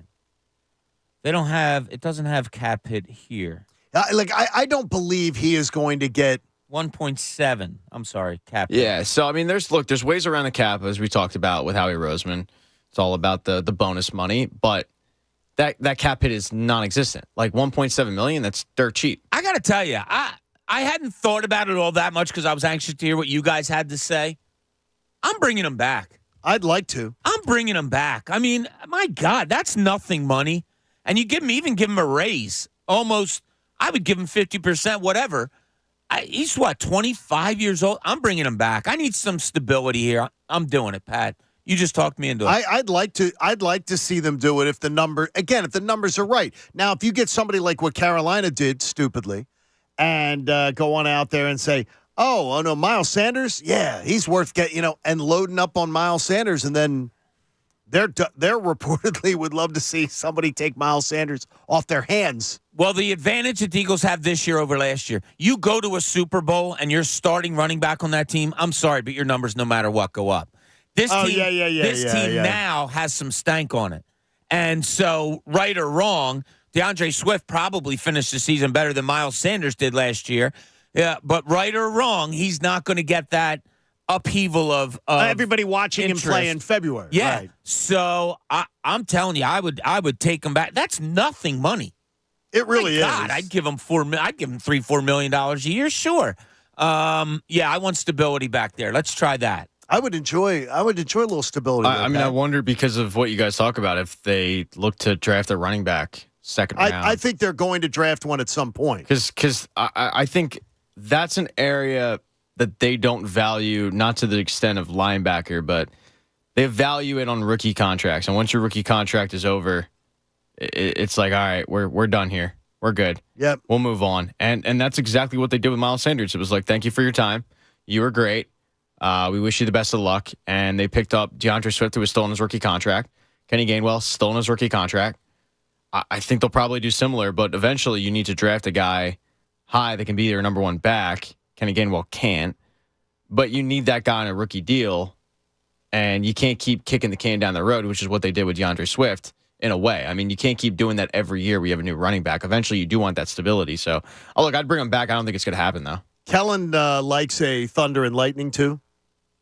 And he's spoken about it. You can find some videos out there of it about loves the change-up back, the physical back, to have the guy that run between the tackles, very physical back, and then the guy who is more the scat back, more of the guy taking around the edge, stretch run plays and things like that. So that could be that maybe, I think Swift can fit into that, but I think you need somebody. I wouldn't be surprised to see them go, fourth round, something like that, pick up a back that can run between the tackles, lower his shoulders, and just barrel on through.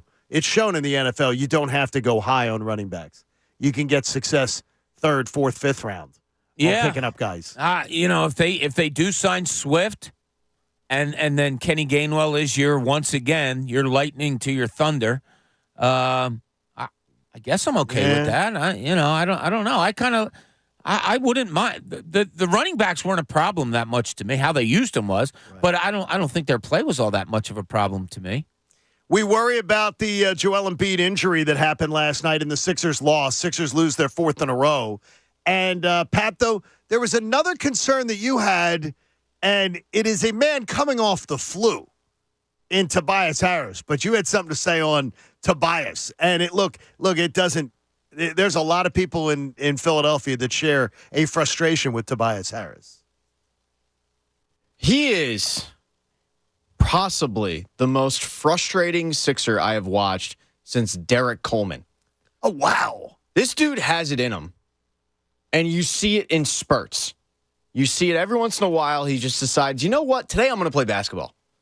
And we don't want to sit there and call him out for it because it's just the day and age we live in. DC would just flash every once in a while and you go, oh, there's a number one overall pick in the draft.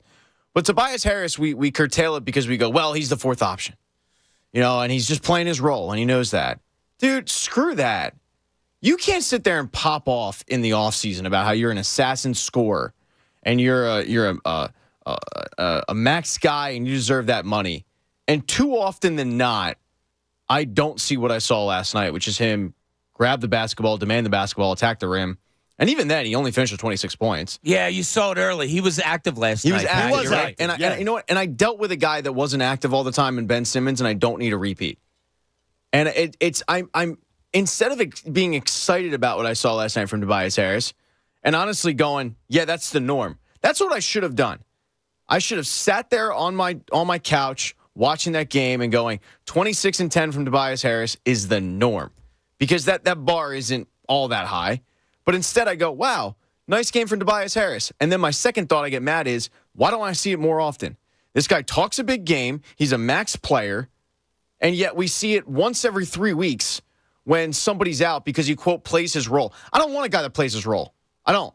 I want a guy that's out there demanding the basketball and not sitting there being an assassin spectator, which is what I see more often. I am so frustrated with Tobias Harris at this point that when he has a good game, I get pissed off. And when he has a game that, we've grown accustomed to, which is, 12 points, 4 rebounds, 3 assists, I get pissed off at. I can't wait till this guy's not on the team anymore because of it. Well, doesn't he's just such an absentee player to me of like, ho-hum, just playing my role. Doesn't Nick Nurse, though, demand? Can't stand it. Doesn't Nick Nurse demand, Bob, that you play in the system? Isn't that the whole thing, that everybody has to play their part, be the cog in the wheel? But he's too accepting of it. And I know you just asked for Bob, and I'm answering for you. Right. But this is the second coach now where I've seen him just stand and be a willing participant in the fact that he is not a focal point in the offense. You're not wrong. As far as pride goes, how do you not sit there and go dude, what's the deal? I know Joel is great and all, and Maxi's ascending, but at what point am I going to be even the 3? You can make the case he's not even the 3 on this team. He's too accepting of the damn role for a max player that has better in him, but you don't see it. All right, take the money out of it. I can't. Who's he demanding the ball from? Joel, give it up to me. You're Maxey? the MVP of the league. Give me the ball. But even when he gets the ball, he's so quick to just get rid of it. All right, third option. What do you want out of him? I'm going to play devil's advocate here. I want 20 and 18 points. Yeah, when he first joined the team, he was a consistent points, rebound, assists over 25 guy, consistent, and you don't really get that from him. You're getting 20 points, assists, rebound from a max guy. Somebody can't bet those numbers, I see. Yeah, I would hit it all the time. And most of the time, by the way, he was reaching 30 with that. 27 Yes. He's hitting 27? 18 points, 6 rebounds, 3 assists. Man, he's having a better season than I thought. 51% from the floor, 36% from But it's three. erratic, Pat. It's an EKG. That's better than I thought. So maybe it's up, it's down, it's up, it's down. Maybe I'm way too clouded in my disdain for him regarding the pedestrian play. You throw the numbers. You can't argue with it.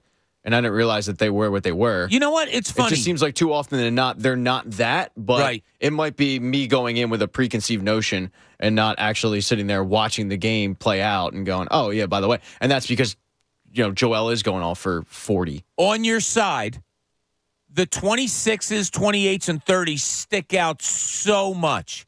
So do the 8, the 4s, and the 10s, right? They stick out, and that's where you come up with what you're saying. And then when you average it out, it becomes the 18, 6, and 3. So I hear you. It's not like 18 a night. You can just bank that 18 Pencil a it night. in. No, it's inconsistent. You're right in that regard. But if you overlook it, what do you want from that 3? I guess he's giving you what you want or what you need. Maybe I'm too hard on him. You are. You could be. But I understand the frustration totally. Very And I frustrating. think a lot of people have it. Adam Schefter joins us top of the hour. E.J. Smith from the Inquirer joined the best show ever yesterday. He had some interesting thoughts about optimism, pessimism, and more importantly about the new coordinators. We'll get to it next. John Kincade Show on 97.5 The Fanatic. Hey, last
Philadelphia, a Beasley Media Group station, broadcasting live from the Comcast Business Studios, powering possibilities.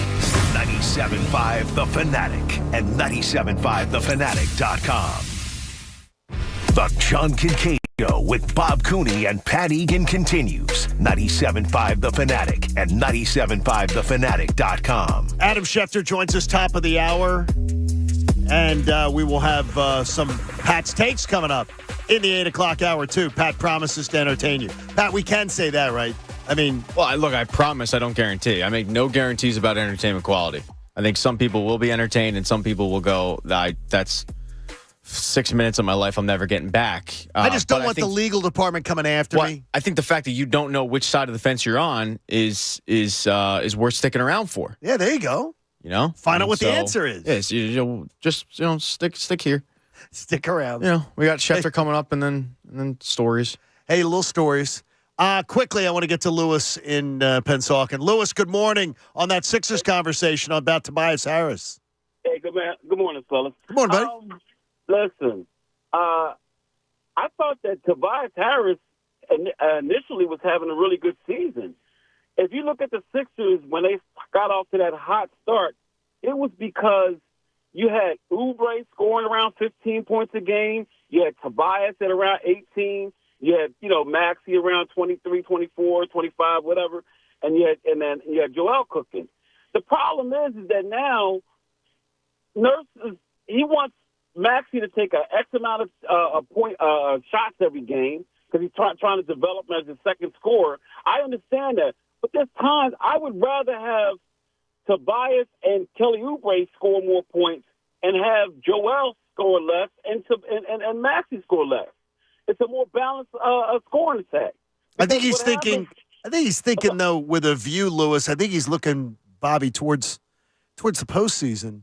What he's going to do. I understand that completely. He's trying to develop him as the second option in the playoffs. I get that. However, during the regular season, if you notice, people talk about the scoring in the NBA, it's because there's balanced scoring. Indiana has 9 players scoring double figures. You have guys coming off the bench, and what happens is, and if you play basketball, if you don't give guys touches during the regular season, then when it comes to the playoffs, now you want them to step it up. You never develop them over the course of the season. What do you think, Bobby? No, Lewis makes a great point. I mean, you're going to see double and triple teams on Joel Embiid during the playoffs. That's a given. He makes a good point. I like what Nick Nurse has done with Tobias Harris this year in that when you catch the ball, make a fast decision. When Tobias Harris is at his not best, let's say, it's when he's getting it and jab stepping and doing this and faking a pass and holding on to the ball. Things don't usually end well with him there. If he catches and shoots, if he catches and goes, if he catches and passes, that's when Tobias Harris seems to be at his best. So what do you want from him? Like, to me, it's a hit the open shot. When you do get an isolation, in the rare instance that they call a play for him, or when you see a 6'2" guy on you, you need to back him down and you need to score. So 12 shots a game, yeah, that seems about right to me for Tobias Harris. And if you're shooting, over 50%, you're probably talking about a 17-point game. That seems okay to me. You just need the consistency of it. And to Pat's point, there is too much of the 26 and then 6, and there's 12. Your average. You know what I mean? Right. Yeah, you need the consistency to be there. The E.J. Smith joined the best show ever yesterday from the Inquirer talking about what's going on with the new coordinators and more, and they got into an interesting discussion. I wanted you to hear some of this. He talked about the stability that Vic Fangio potentially can deliver. The Eagles have had this fascination with Vic Fangio's scheme for years now, and it's for good reason if you think about it. His scheme became kind of the en vogue system across the league, kind of popularized by Brandon Staley, who ironically didn't really work a lot with Vic Fangio, but the principles, limiting explosive plays and, affecting the quarterback with a four-man rush and, kind of being able to be aggressive up front. Those some of the principles that Vic Fangio kind of, popularized. Jonathan Gannon had, Vic Fangio as a mentor for him. And then Sean Desai, honestly, the Eagles wanted to hire Vic Fangio last year. Honestly, the Sean Desai hire, a lot of our reads on it was this was who Vic Fangio would have recommended. This is a guy who studied under Vic Fangio. I know some fans are, maybe a little disillusioned with the Fangio scheme, as it were, because of, Sean Desai's tenure. But I think having the guy compared to having someone who's, an imitation of the guy is obviously a different thing. I mean, he's a proven coach. He's been, a defensive coordinator in this league for decades now. It's a high floor hire, I would say. Maybe the ceiling isn't as high as if you've got somebody who's a little bit more of a volatile pick. But I think they needed somebody who is maybe just going to give them stable defensive play. And Vic Fangio, if nothing else, has proven that he can do that. Stability. That's pretty cool. I think the Eagles staff needs it. They absolutely need it. And I like the idea, too, is I'm not going to count on somebody who was trying to be Vic Fangio and think, well, that means that Vic Fangio's scheme sucks. I'm not buying into that at all. It's Sean Desai was a poor hire. It just worked out that way. And it had no reflect. Sean Desai being a poor hire has no reflection on Vic Fangio at all. No, I don't think so. I never look at one individual having anything to do with another individual in that way that you're talking about. No, Sean Desai came in here and tried to do what he did with this defense, and they didn't think it was working after 13 games, so they got rid of him. Yeah, Vic Fangio coming in. Yeah, we'll see. I don't know. I mean, we've heard all throughout the NFL that it's a shell defense anymore. That's what everybody likes to run because that's what is dictated by the NFL, not allowing to have hands-on guys and the physicalities being taken away. Keep everything in front of you, all of that. Does Vic Fangio do it in a better way than we've seen others do it? Well, he came up with it kind of like EJ was talking about. Maybe. We'll see. I think they say that I think the number from NFL Live was 19 teams out of 32 are using some sort of that shell defense approach. It's become the new vogue. But again, copycat league. What works? What doesn't work? Yeah, people are gonna come up with our hey, if they see something else happen. And that's okay. If the rules dictate in the minds of the experts of the NFL, and that's defensive coordinators, that you can't be as physical as you want to. You can't have press coverage as much as you want because of the rules of no hands, after 5 yards, all of those things. Okay, great idea. But what is Vic Fangio going to come in here and see from the talent he has in front of him that says, yeah, I'm going to do that, but this guy is really good at this, so I'm going to allow that to happen. That's what I look for. Who's going to stand out in a defense that's basically a covered, a shell defense, which doesn't lend to playmaking, but there has to be some playmakers out there. Who is it among Vic, among what Vic Fangio thinks? Yes. Joel Embiid's on the line? I didn't realize that. That's what kind of caught me off guard there. That's pretty cool. Amazing. I don't think it is. I think it's Adam Schefter because he joins us on the Comcast Business Hotline. And, of course, Adam Schefter joins us thanks to our friends at Landis Block and Concrete. They'll help you create your own jaw-dropping backyard paradise at landisbc.com. Good morning, Adam. How are you this morning? Gentlemen, what is going on? Well, we're talking coordinators. We've been talking coordinators, philosophies, and the new direction for the Eagles, trying to turn the page from the stank of the 1-6 finish. And I ask you right off the bat, is the way that the Eagles went about getting coordinators, do you think that both of these guys, because they moved pretty quickly, were both of these guys, you believe, their primary targets, the guys that they wanted, if they had the top of their wish list, these are the guys we wanted to go with? 100%. Absolutely. And Vic was somebody that they wanted for over a year. And when Vic and Miami parted ways, essentially they parted ways with the idea, and we told you this last week when we did the show before the deal became he was going to be the guy because that's who they wanted, and he wanted them. It was totally mutual. And Kellen Moore was a guy that on Saturday the Cleveland Browns were trying to hire, and the Eagles were able to get him. So if the Eagles had another target, they could have pivoted and gone to that particular coordinator. They never did. Kellen was the guy that they've wanted, and I think that there always has been a mutual respect. I believe they also interviewed Kellen Moore, if I'm not mistaken. Before hiring Nick. Correct, for the head coaching job. So, and they liked him then. So if there's a guy that you liked potentially as your head coordinator, certainly you like him for your offensive coordinator, right? I mean, yes, if you could have said before the process started that the Eagles could hire any two coordinators they wanted, I believe these would have been the two guys that would have been at the top of their list. Shefty, in your knowledge of a Kellen Moore, let me ask you this. We know that the Eagles' offense is loaded with talent, from Jalen Hurts to the wide receivers to the tight end to the offensive line. With his style of scheming as an offensive coordinator, who do you think has a great chance to shine in his schemes with this Eagles team? Well, this wouldn't be, Bob, a Kellen Moore. Like, A.J. Brown's always going to shine. You know, Devontae Smith always is going to shine.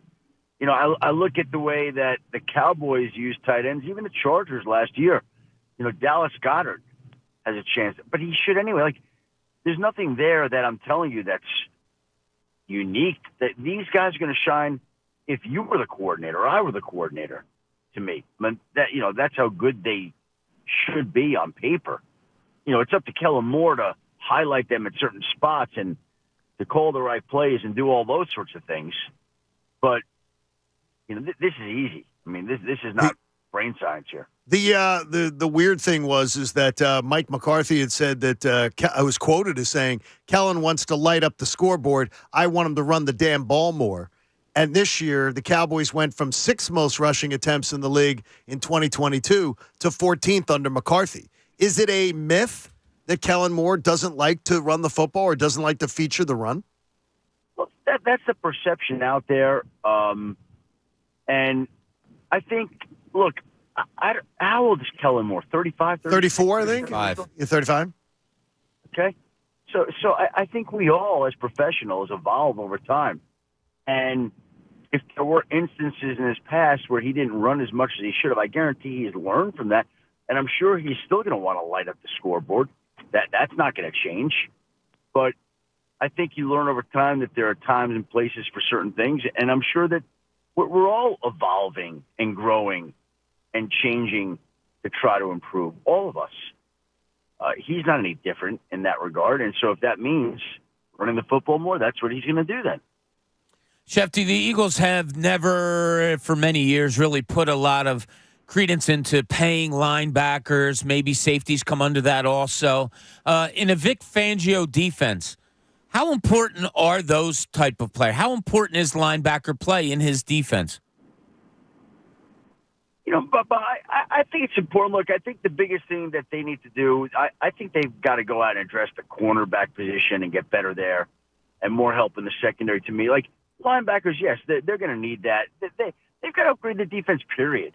You know, the pass rush looked, at the end of the year, long in the tooth. They need to get some life to that defense. And I just think, you know, bringing Vic along can help do that. Now you go out and you address certain positions like linebacker, like cornerback, like I'm saying, and they figure out a way to get better at those spots with the idea of Vic behind them.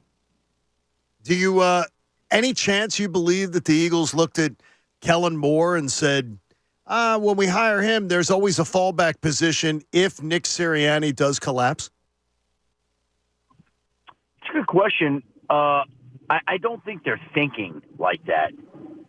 I don't think it's something that's openly discussed. Because I've never seen a coach questioned like at his press conference. What is it actually that you do here? Like ever. Well, so there's a lot of questions about what Nick's role is going to be running this team from this point forward. Yeah, well, here's the deal.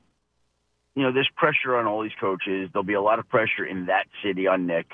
That's just the way it is, especially with the way the season ended. If they got out to a horrific start, they're 0-3, they're 1-4, there's something like that has the city all up in arms.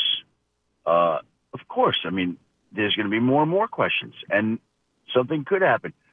You know, last year, Kellen Moore was in a situation where he was the offensive coordinator behind Brandon Staley, who had been widely speculated to be dismissed at some point, and then after that Thursday night game, it became rather apparent that he wasn't going to make it. and he got fired, and they didn't go with him. They went with Giff Smith, however you pronounce it. I don't remember. But that was not something that overly appealed to Kellen, stepping into that interim role. And again, we're really going down the line and going down a rabbit hole. Probably shouldn't, but if we're going to create that hypothetical scenario that you're asking me about, I don't think that that's something that he is looking to do, aspiring to do. I don't think the Eagles are talking aloud about it. Sure. Could he do it? Sure he could. But I can tell you that he wasn't really enthralled with doing it last year in L.A.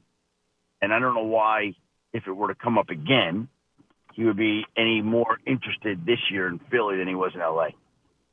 Shefty, just taking off your reporter's hat a little bit and just honest feelings here. Dan Campbell, we had a conversation about this yesterday, about his decision not to go for field goals, to stick true to what he did this year. Just, not a reporter, just as a football guy. What were your feelings on it as you're watching the game of what he did there? You know, there are a lot of people. My father texted me. I had a friend text me. I can't believe Dan Campbell. And, you know, I always try to side with the person making the decision, because I'm just telling you, if they went for it and they got it, everybody would be hailing the guy as the most courageous, bold, daring head coach in the universe. How aggressive! What a tough guy! God, love that guy. He's got gumption and guts, but he didn't make it, so now everybody's questioning him. And I guess I would just say this: I have a couple of thoughts, and I don't know that it's going to answer it. But number one, he went for it all year. That's what he did and who he was. That's how it happened. That's just the way that he liked to do things. Saying that, I think in the first half of games, I think coaches could, should, and do go by the analytics model. In the second half, when you get to the second half, it's more about analytics and feel. You have to feel the moment. And in my mind, that moment, like, it felt like there were, at one time, like, it wouldn't have been a bad thing to take the field goal. Like, now, again, I'm not criticizing him for it. That's who he is and what he's done. But I think sometimes, I've noticed this change in the game now. Like, and I think about it from a fantasy perspective when we're drafting fantasy kickers. Like, these coaches, they don't ever want to kick field goals. It doesn't matter how logical it is. They'd rather just go right through the red stop sign and not stop. We're going for the field goal. We're going to go for it. No field goal. Like, field goals, I mean, we're at the point now, like, might as well talk about taking the field goal out of the game. Yeah, it seems like I can't when ESPN, in your own website, where you can look at the box score at any time during a game and see what the analytics tells you. This team has this probability to win the game. And I saw where if he had kicked the field goal in the third quarter and gone up by 17 points, that has hit, it's like 90% of the time, that would be the San Francisco chance of victory would have been down in like 10% range. And that to me seems really strange. I love the going for it. I love that aggressive attitude. Doug Peterson sort of brought it to this organization. But there comes a time and a place where the aggressiveness has to take a step behind common sense. Well, I again, that's feel of the game. And the feel of the game that we were watching, it felt like they should take a field goal, and they didn't. Yeah. It's right now, everybody is a little excited about trying to look ahead to the draft, look ahead to free agency and things like that. Is there any buzz out there about who will be the most sought-after free agents this year once the clock hits, as far as, and that maybe we can just start to whet our appetite with them a little bit? Yeah, I got to be honest with you. Like, I haven't even gotten there yet because I've been living in a head coaching universe. But I would say that we know that the running backs position is loaded. Saquon Barkley, Josh Jacobs, Tony Pollard, Derrick Henry. There's more. I mean, there are a lot of free agent running backs. DeAndre Swift. So if there's a team out there in the market for running back, it'll be very curious to see how that market shakes itself out. hasn't gotten paid very well or much in the past. But running backs will be a prominent part of free agency this year, not to mention the fact that you have some interesting quarterbacks. Quarterbacks are always interesting. Kirk Cousins, Gardner Minshew. Somebody else I'm forgetting off the top of my head. But quarterbacks also are interesting. You got your dinner reservations made for Vegas already? Very slowly but surely we're piecing them together. Saturday night, yes. Friday night, yes. Because you're not a big Vegas guy. I mean, this is you got to get. I'm anxious. I'm like, I want to see video. Shefty gets down in Vegas. I want to see Shefty sitting at a table. I want to see No. Dinner And not going to get any of that. I won't gamble $1 while I'm there. That's terrible. That's terrible. Well, come on, you know what? Like, if I lost $20, I'd be like, oh my god. That's how I am. I can't believe it. Like, I feel like I work too hard for my money. That's how I am. Shefty, you and I pass each other in the hallway at the hotel. 8 o'clock at night doesn't seem like you have much going on. I say, Shefty, I introduce myself to you. Let's go grab a beer. You down? You know what? For you, Bob, I'd love to sit down and hang out and talk, right? But number one, probably be happier going to the coffee shop. Number two, all right, coffee. We can do that. Yeah. Number two, I'm a very boring, plain guy. Number two, it's such a crazy week. Like, it's crazy. It is. But and here's the issue I got this year. Good and bad. Like, my daughter is the sideline reporter for Nickelodeon. That's awesome. Yeah, she's starting to eclipse you in her career, by the way. Just starting to. Yeah, I mean, it really is happening. It's been a long time ago. Anyway, we got that going on. I got to kind of, like, ESPN on-air stuff doesn't start till Thursday, but I'm going with her Sunday. And so, like, I'm her spotter and runner for 3-4 days, which is way more work and way more stressful than anything I could do. Well, right. So I'm with her, and then I got my whole family coming in. And so usually it's just me. It's always just me. And it's a lot when it's just me. And now I got 8 other people to worry about. Like, I got my wife, my son, my daughter, my sister, my brother-in-law, my brother, my parents. my gosh. Oh, it's a mess. Well, not a lot of violins playing for you, though, Shefty. If we have to adjust. Bob, if I see you next week, I'll say, Bob, I'd love to. I got my family here. I'm up to my ears in it. Okay. If we have to adjust your time next week, by the way, we'll talk about that offline because it's that time change. I'll probably be good at that time. All right, buddy. Be good. All right, You're we'll talk to you then. Thanks, and appreciate it. All right, guys, have a great week. Thanks to Landis Block and Concrete. We had the chance to talk to Adam Schefter, NFL's premier insider, LandisBC.com. Create your own jaw-dropping backyard paradise. I cannot wait to use mine. After not being able to really use it this year and be out in the sun doing the chemo. I look at it, Bob, I look at it every single day and look out back and go, okay, I'll be cooking out. I'll be sitting around having a glass of wine around the fire pit. I am going to be out. I'll tell you what, watching that Kelsey thing last night, here's another. There's a scene where he's outside in front of his outdoor fireplace with Connor Barwin, right? And what's he doing? He's chopping his wood. He's splitting his wood.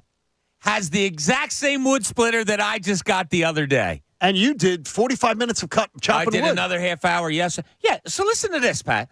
So yesterday, Chunas comes in. And people chime in on this one, what a bad person John Kincade is. Chunas comes in yesterday. He knows I'm kidding. Chunas comes in yesterday. He's like, hey, what's up? What'd you do yesterday? I said, I spent about 45 minutes splitting wood. It's a really good workout.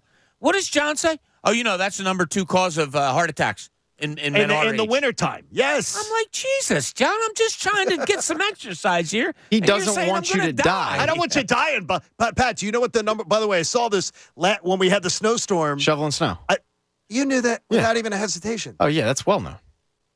I honestly, when I saw it, I did not know. My neighbor's house. I did not know that. I love heart attack snow. I love to shovel snow. It's a thing. Yeah, I didn't realize that. Wet, heavy snow, that heart attack snow. Yeah, absolutely. No, that's no fun. That's not I hate good. that snow. Hey, it's Adams. Appreciate him, and thanks to Landis Block and Concrete. Looking forward to the spring ahead. I want you to hear more from EJ and from Jeff McClain yesterday on Middays with Andrew Salchunas and the best show ever. On more about the coordinators and some interesting things about culture and otherwise. John Kincade Show here on 97.5, The Fanatic. I love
Show 97.5 The Fanatic and 97.5thefanatic.com.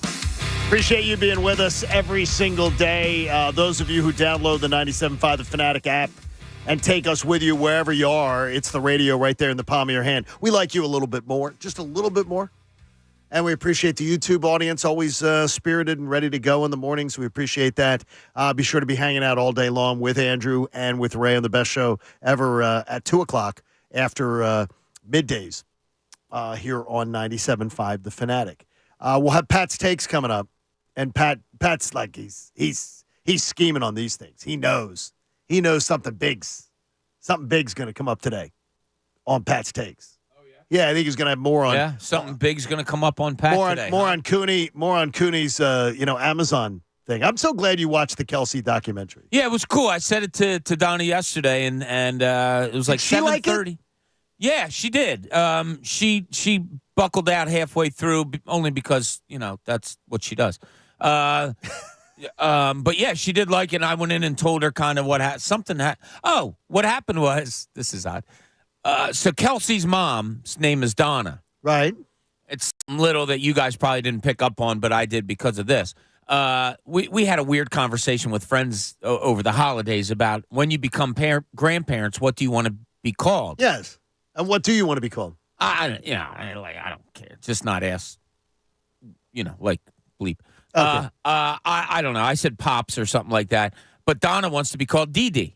Dee Dee. That's what her dad called her. And okay. Yeah. So, and I thought that was pretty cool. So last night during the thing, Kelsey's grandmom is holding one of the kids, and they call her Dee Dee. So I had to go in and tell Donna, not to tell you the rest. But yeah, I thought it was, I really did. I enjoyed watching it. And thought they did a good job with it. I had a guy on here going, wow, Bob, you're surprised the guy takes out the trash.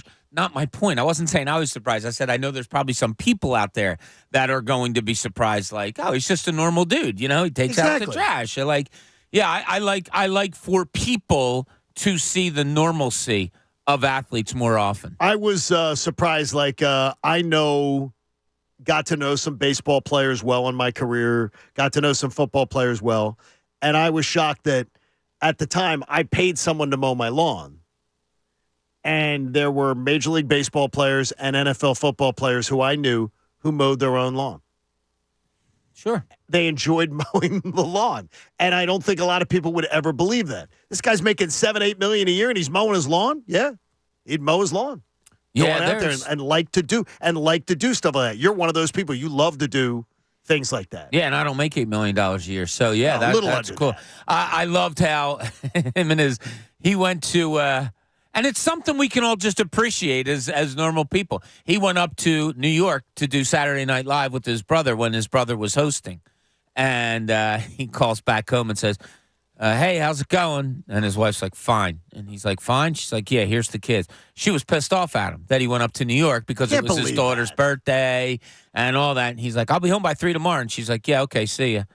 And we've all been there, and not to say he's any different, but for people that don't realize, and that was always a story I tried to tell when I was covering professional athletes, that's their job, and they are normal. And, I tried to explain that for the most part. They're normal people, and I think people like to see the normalcy of athletes that some people cherish and hold to high regard. E.J. Smith from the Inquirer was talking about some shared thoughts on the best show ever regarding, first, Kellen Moore and his approach to offense. It's a guy who has experience calling plays in the NFL. I think one thing you're really going to expect from him is aggressive passing. I don't think you're going to see a lot of second down runs. If it's 2nd and 10, I don't think you're going to see a lot of runs in those scenarios. I know that can be a little taboo as well with Eagles fans, but this is a guy who likes to throw the ball. He likes to, take shots down the field. I mean, there are, concepts in his offenses that aren't aggressive downfield shots. There are going to be short and intermediate routes, but he's gotten really high-level quarterback play out of different quarterbacks and, especially with Dak Prescott. And I think it is because he's kind of,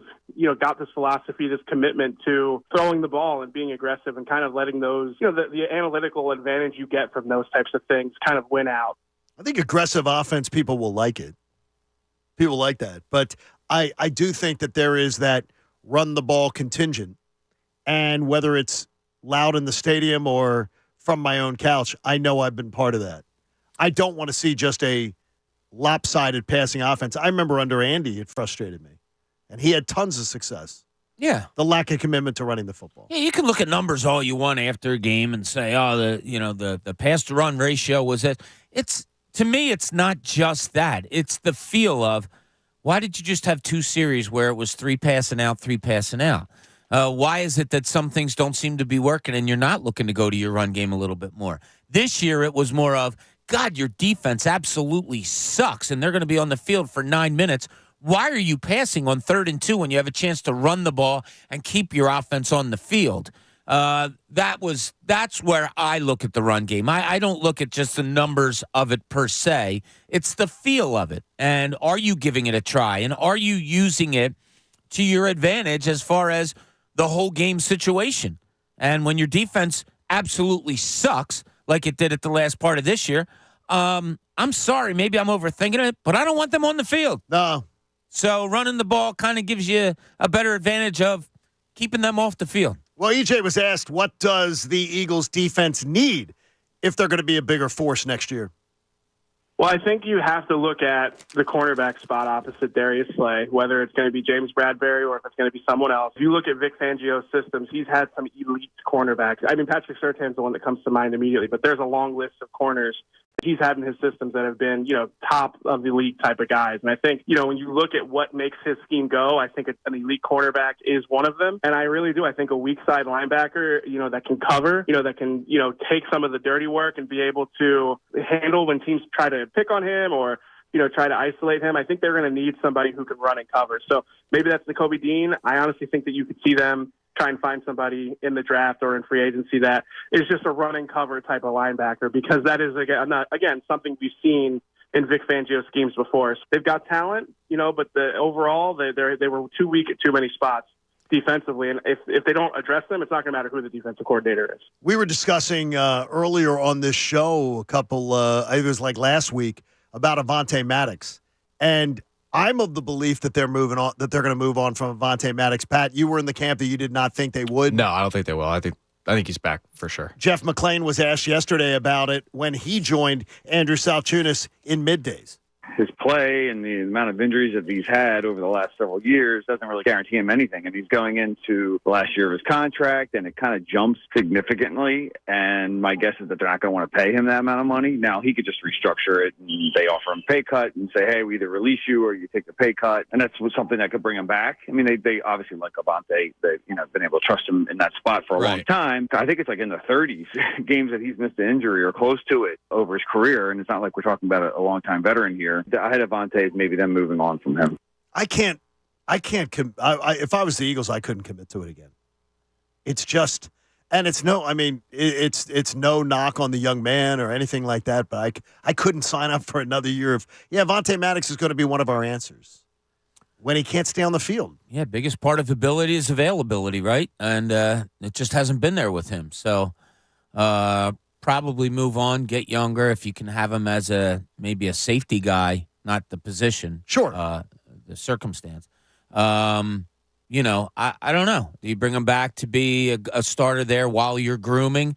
I don't have all that much feeling on Avonte Maddox. We can say, it's so good when he's in there.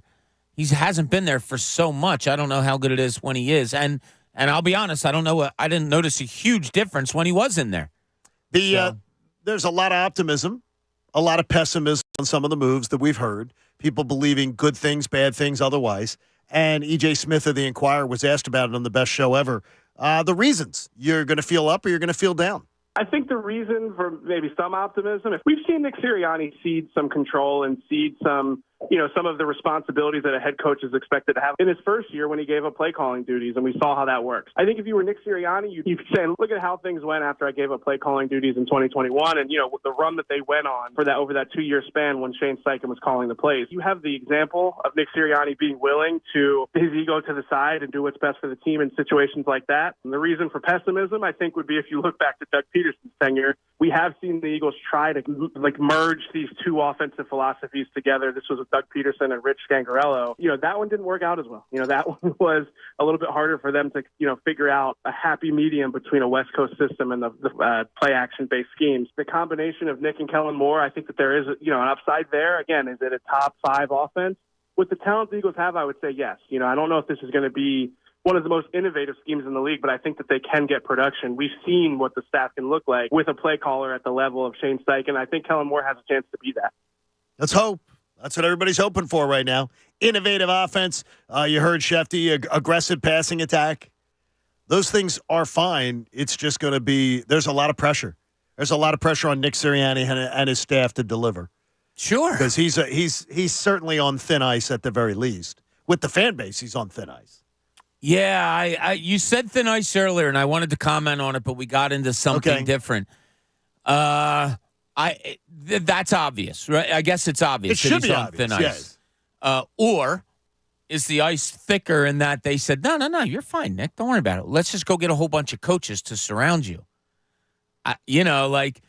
Is he kind of the immovable object in the eyes of Jeffrey Lurie and Howie Roseman? God, I hope not. Look at all the resources they're putting into his surrounding cast. Yeah. I mean, they've made like 5 or 6 hires, it seems like. Not only your 2 biggest offensive, defensive coordinators, but now you're hitting every place else also. So I wonder if that ice is as thin as we think. Let's see how thick the ice is. I know how entertaining Pat's takes can be. With or without. Either way, it's time for Pat's Takes. Hi, guys. Hi, Pat. All right, so we're going to start out with the land down under.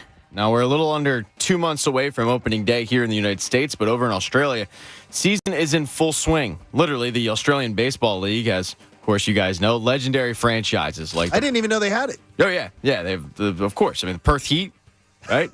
Bobby, I know you're a big Brisbane Bandits fan. I've kind of gotten off of the Bandits a little bit lately, but we can talk about that another time. Yeah, that's coming up in the 9 o'clock hour. Melbourne Aces and, of course, the Adelaide Giants. And that's where we'll head with the story. A game between the Adelaide Giants and the Melbourne Aces where we saw absolute heartbreak. Bobby, cover your ears for this one because this could probably hurt you the most. Spoiler the game alert. was tied at 2 in the bottom of the 7th, and there was a deep drive to left field where a ball sailed over the fence, giving the home team Giants a 3-2 lead. And the home run itself was nothing special. It was a solo shot like we've seen time and time again. In fact, go-ahead shot became secondary to what happened after the ball sailed over the fence. Because the Giants Stadium is set up like many minor league stadiums over here in the States. There aren't stands in the outfield. There's just a grass lawn where fans can kind of hang out and chill, roam around, and congregate. So as the ball flied over the fence, fans clamored to catch the home run ball, just like they do over here. And one fan in particular had the ball sail right into his glove. But then he dropped it. And no big deal, right? We've seen that a ton. Well, it is a big deal because when he dropped it, he dropped a chance for a year's supply of free beer. Oh, no. That's because Han Beer has a promotion where if you catch a home run ball, you get a year's supply of beer for absolutely free. It makes you wonder how many home runs they're actually hitting over in Australia. Or maybe Australians' hand-eye coordination just sucks. Either way, the moment was big, and he squandered it. It looked like Han's owners would finally have to pony up for free alcohol, only to have that fan drop the ball, both figuratively and literally. Maybe the lights were too bright. Maybe he wasn't very athletic. Maybe he was just drunk off Han Beer already. Luckily, everyone was very sympathetic to the fan. The Giants' social media department totally didn't tweet out a video where the headline was, quote, "Now he will think about this every time he drinks a beer." Oh, no. Did they really? They mocked the guy? So, Bobby, if you're looking for free beer, just grab your glove and head to Australia in the winter. They should make it even worse for that dude. If you get your hands on a ball that you should have caught and you don't, he needs to buy a beer for everybody that wants one at the stadium. You're banned for life. Oh, that's terrible. Yeah, that's horrible. The Australian That is horrible. Kind of like, it's a winter ball league. It's very much like a winter ball league. But it's summer there now. Yeah, but I'm saying, I'm kidding. Okay. They just signed some guy for the Phillies. Just signed a guy from the Adelaide Giants. Are you kidding me? No, the Phillies have sent guys over there before to play. Some of their minor leaguers, not the big name guys. I seriously did not know. They just signed Lachlan Wells, I think's his name, because you don't forget a name like Lachlan. But I'm sure he'll be a staple in Reading in a couple of years. But anyway, if you're going to call out of work these days, you have to be very careful. You have to formulate a plan like you're Ferris Bueller.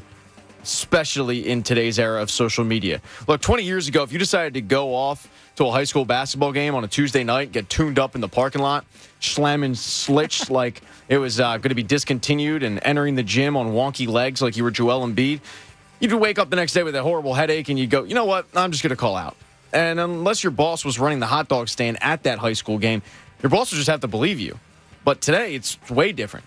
Because with social media, if you can't be partying until 2 a.m. documenting it on like a Twitter or an Instagram and then call out of work the next day. Your coworkers are going to start questioning things. Bosses are going to start questioning things. I've seen this before in radio, though. People have tried. They have tried. But that's a cautionary tale for normal people like me and you. But when you're a professional athlete, it's completely different. And Manchester United star Marcus Rashford found that out the hard way. Rashford recently decided to take a trip to Ireland to visit some friends when things got a little wild. The first bar he hit, he decided to invite the waitress to join them later that night, and she ended up spilling the tea to the Daily Mail. She told the paper that Rashford was out with one goal in mind, to get absolutely drunk. His inspiration, a radio host in the States named Robert Cooney was his inspiration. He asked if there were any clubs that would stay open till 3 a.m. He was pounding shots of tequila, and along with his entourage of friends, he decided to stay out until about 2 a.m. Finally, he headed back to the 5-star hotel he was staying at, and that's where the waitress claims that he was so drunk she had to put him to bed fully clothed. He just passed out. She woke up the next morning at 9:30, and Rashford had already left. Now, the fact that he left without saying goodbye is understandable because he had work the next day. He had to get back to Manchester, but turns out he didn't make practice because on the flight back, he decided to call out sick. Uh-oh. The waitress claimed that was always the plan from Rashford. He was telling friends that he would call out sick the next day. No big deal. Now, Rashford might have gotten away with it, too, but pictures circulated online of the bender he was on. It was 12 hours long. And then the waitress's story of the night came out. Oh, boy. It left Manchester United to determine that Rashford wasn't sick. He was just hungover. And what made it worse is the fact that Rashford was a high-priced transfer who has yet to live up to the contract. He's kind of like their version of Jake Arrieta, if you will. All right, so you combine all of that. Same tight pants? Yeah, maybe. Yeah, the pictures I saw, he was definitely a fashionista. You combine all that, Rashford was fined £630,000. It's 2 weeks' worth of wages for going out and getting tuned up in a 12-hour binge. And getting it documented on social media. Yeah, that's the big part, getting it documented. You can't do that. So, I like to the bosses out there, I'm not feeling great right now. There's no waitress here to put you to bed, Pat. Just throwing that out there, and I'm playing hurt as is. Oh, you are? We'll play it by ear. You can't miss work because of fun. No. You just can't. Look, I mean, I just hope to God no one documents me at the movies tonight. That's what I'll say. Mopar says you document yourself at the movie. I do. Yeah. Mopar says he can't see me doing tequila shots. Mopar must know me well because I don't do hard I can't see you doing shots at all. I don't do shots. All right, today in sports, it was a very quiet day. 1953, Bill Veeck, the owner of the St. Louis Browns, tried to move the team, and the Red Sox, Indians, and Yankees were so against it, so much so that they wanted to punish Veeck, and they came up with a genius way to do it. They had Major League Baseball schedule the St. Louis Browns for nothing but day games. That way, they couldn't be a part of the TV revenue sharing. Wow. So that's pretty good. Yeah, and in the 50s, I mean, the games weren't exactly readily available. It was pretty much still radio, right? So that was a big deal. And that's all it takes. That's nasty. Very good, Pat. That sounds like a nasty exchange. The waitress put him to bed. Yeah. Which is interesting. Yeah, so in other words, she didn't go to bed with him. She put him in bed. She took him home. Took him back to his hotel, yeah. Yeah. So I think the waitress. Sounds like she was a little upset that he passed out fully clothed. I think the waitress had more in her mind. Well, I didn't include this. She's just being a good person. I didn't include this. He made her wait 2 hours to pick her up. So she got out. She got off of work. She went to the destination where he said to meet them at, and then he spent 2 hours just making her wait there. So night already kind of started off rocky, and then he gets so hammered that he passes out, and she's got to drag a professional athlete to bed and just leave him on the bed. Yeah, I'd be pissed off too. 9 o'clock hour is coming your way. Lots more on some of the Eagles discussion. Bob has a philosophical question to get us through the final hour, too. Put your thinking caps on. John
As Business Studios, powering possibilities. 97.5 The Fanatic and 97.5thefanatic.com.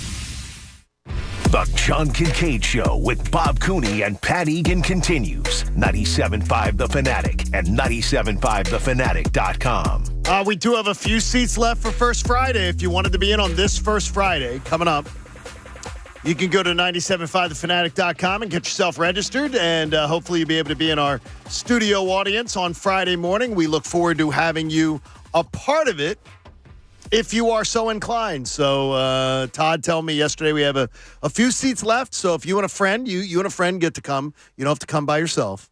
So you get an opportunity to come and be a part of our First Friday. Just want to give a little shout-out to friends of the family. The Aldersons are very excited today with the new addition. My buddy Eddie and his has a new niece. So congratulations to Chris and to Taylor on the birth of their daughter, Kiara Sky, yesterday. So the Aldersons, we have another listener. The Alderson family listens. So we now have another listener. I don't know when we can count a baby as a listener, but I guarantee throw the headphones on them, right away. She's being raised in a Philly sports crazed family, so that'll be good. Yeah, that'll be good for her. So welcome, Kiara Sky, and what a beautiful name. And to all the Aldersons, congratulations on the new addition. So we so much talking to Adam. There just doesn't seem like a lot right now that gets that moves the needle in a positive direction with the Eagles. But I got one for you. I already said to you before last week. The Commanders, who might be changing their name, by the way, again, are in the midst of trying to decide what they're going to do with their second pick in the draft. So they're going to draft their quarterback of the future, make a move. And so that probably is, we're talking like total rebuild. They have the most money available under the cap, too, by the way. But they're going to be in a rebuilding situation with a new quarterback trying to get things started. Unless they get a C.J. Stroud-type situation and it ends up being a winner. The Giants are the Giants. So you got two teams in your division, and one of them may change quarterbacks, too. The Giants may move on from Daniel Jones. Who knows? But they have to keep him on the roster because the money's too bad. But here's the good news for you. As of this morning, the Eagles are 19th in available cap space. So they're around the middle of the pack. And we know that Howie will make moves to make those numbers even more attractive. That is including the bump in salary and the bump in cap hit for Jalen Hurts next year. So they're 19th. They're pretty much middle of the pack. The Cowboys, they have a $35 million advantage in salary cap today on the Cowboys. The Cowboys are $15 million over the cap. The Eagles are $20 million under the cap. $35 million advantage with the Cowboys. Tough decisions are going to have to be made there. And 7 of the 14 playoff teams this year in the NFL have less cap space available than Philadelphia this morning. I just every day am trying to come with something that says, okay, here's a positive. Here's something we can build around. Here's something you can look at and go, okay, Howie's great with the cap. We know that number's going to grow. Right now they're 19th in salary cap availability. 7 of the 14 playoff teams have less salary cap space. They're going to be able to move. You have a $35 million advantage over Dallas. But we know Howie's going to make that number even better. We know he's going to find it. It shows how deep you have to go to find a bright spot. That you want is a struggle, that you want to what Howie does best. I never worry about money with this team. I just don't. Never have, never will, not as long as Howie's there. What was it, 2 summers ago maybe, John, that we were talking about they were like $30 million over the cap? It was my first summer here. Yeah, and it was horrible. Oh, they're in a bad spot. Next thing you know, ding, dang, dong. Oh, yeah, they can get anybody they want. They're all of a sudden about $35 million under the salary cap. How he does it, I don't know. I don't understand. Reworking, restructuring contracts, all of those things. Somehow he finds a way to do it. It's never been a problem of, the Eagles can't get him because they don't have enough money. No, it's never really been about that. So good that they have a running start on all this, and he doesn't have to, restructure and do all those things, although he probably still will. But, money never seems to be it with this team. I think after what we talked about, Pat, before is that, after he did the amazing Houdini act with the Wentz contract, there's no reason to ever doubt Howie with salary cap type stuff again. No. If anybody did. I'm with Bobby. I don't worry about it. Even the Avonte Maddox thing, you take his salary, you move it over to a bonus, which is what they do a lot of times. The cap hit comes down, and boom, you're good. Everybody wins. He gets his money quicker. You end up getting cap flexibility. You end up keeping a slot cornerback. I don't worry about it. I never worry about it with him. I think other organizations have those issues and have those problems, but if you want to look at Howie's cap wizardry, not even the Wentz contract, look at the cap hits for Jalen Hurts in his contract. It's insane. I mean, his cap hit this year was like $6 million. Yeah. This is after signing a big money contract. I think it doubles next year to like 12. It doubles to 12. Oh, man. Exactly. Like he puts these guys in situations where they're not really breaking the team with the big money. And that's a testament to him, but also testament to Jeffrey Lurie, who has to cut the check. Good news. And again, we credited Jeff Lurie for that last week because you have to have an owner who's willing to write the check and is willing to front that cash. So I love that idea of it. But it is, Bob, it is a problem because trying to find the silver linings right now, until we see free agency in a month, until we see the draft, until we see it's going to be hard to push the needle towards, okay, here's the positive Eagles spin, because they made such a terrible story to the end of the season that it's very difficult. Yeah, there's a lot of questions that need to be answered, a lot of holes that need to be filled. That one is always, I think, as long as those two are in charge in Jeffrey Lurie and Howie Roseman, the money aspect of it always seems to be a positive. So that's good. It's always good to be able to fall back on something.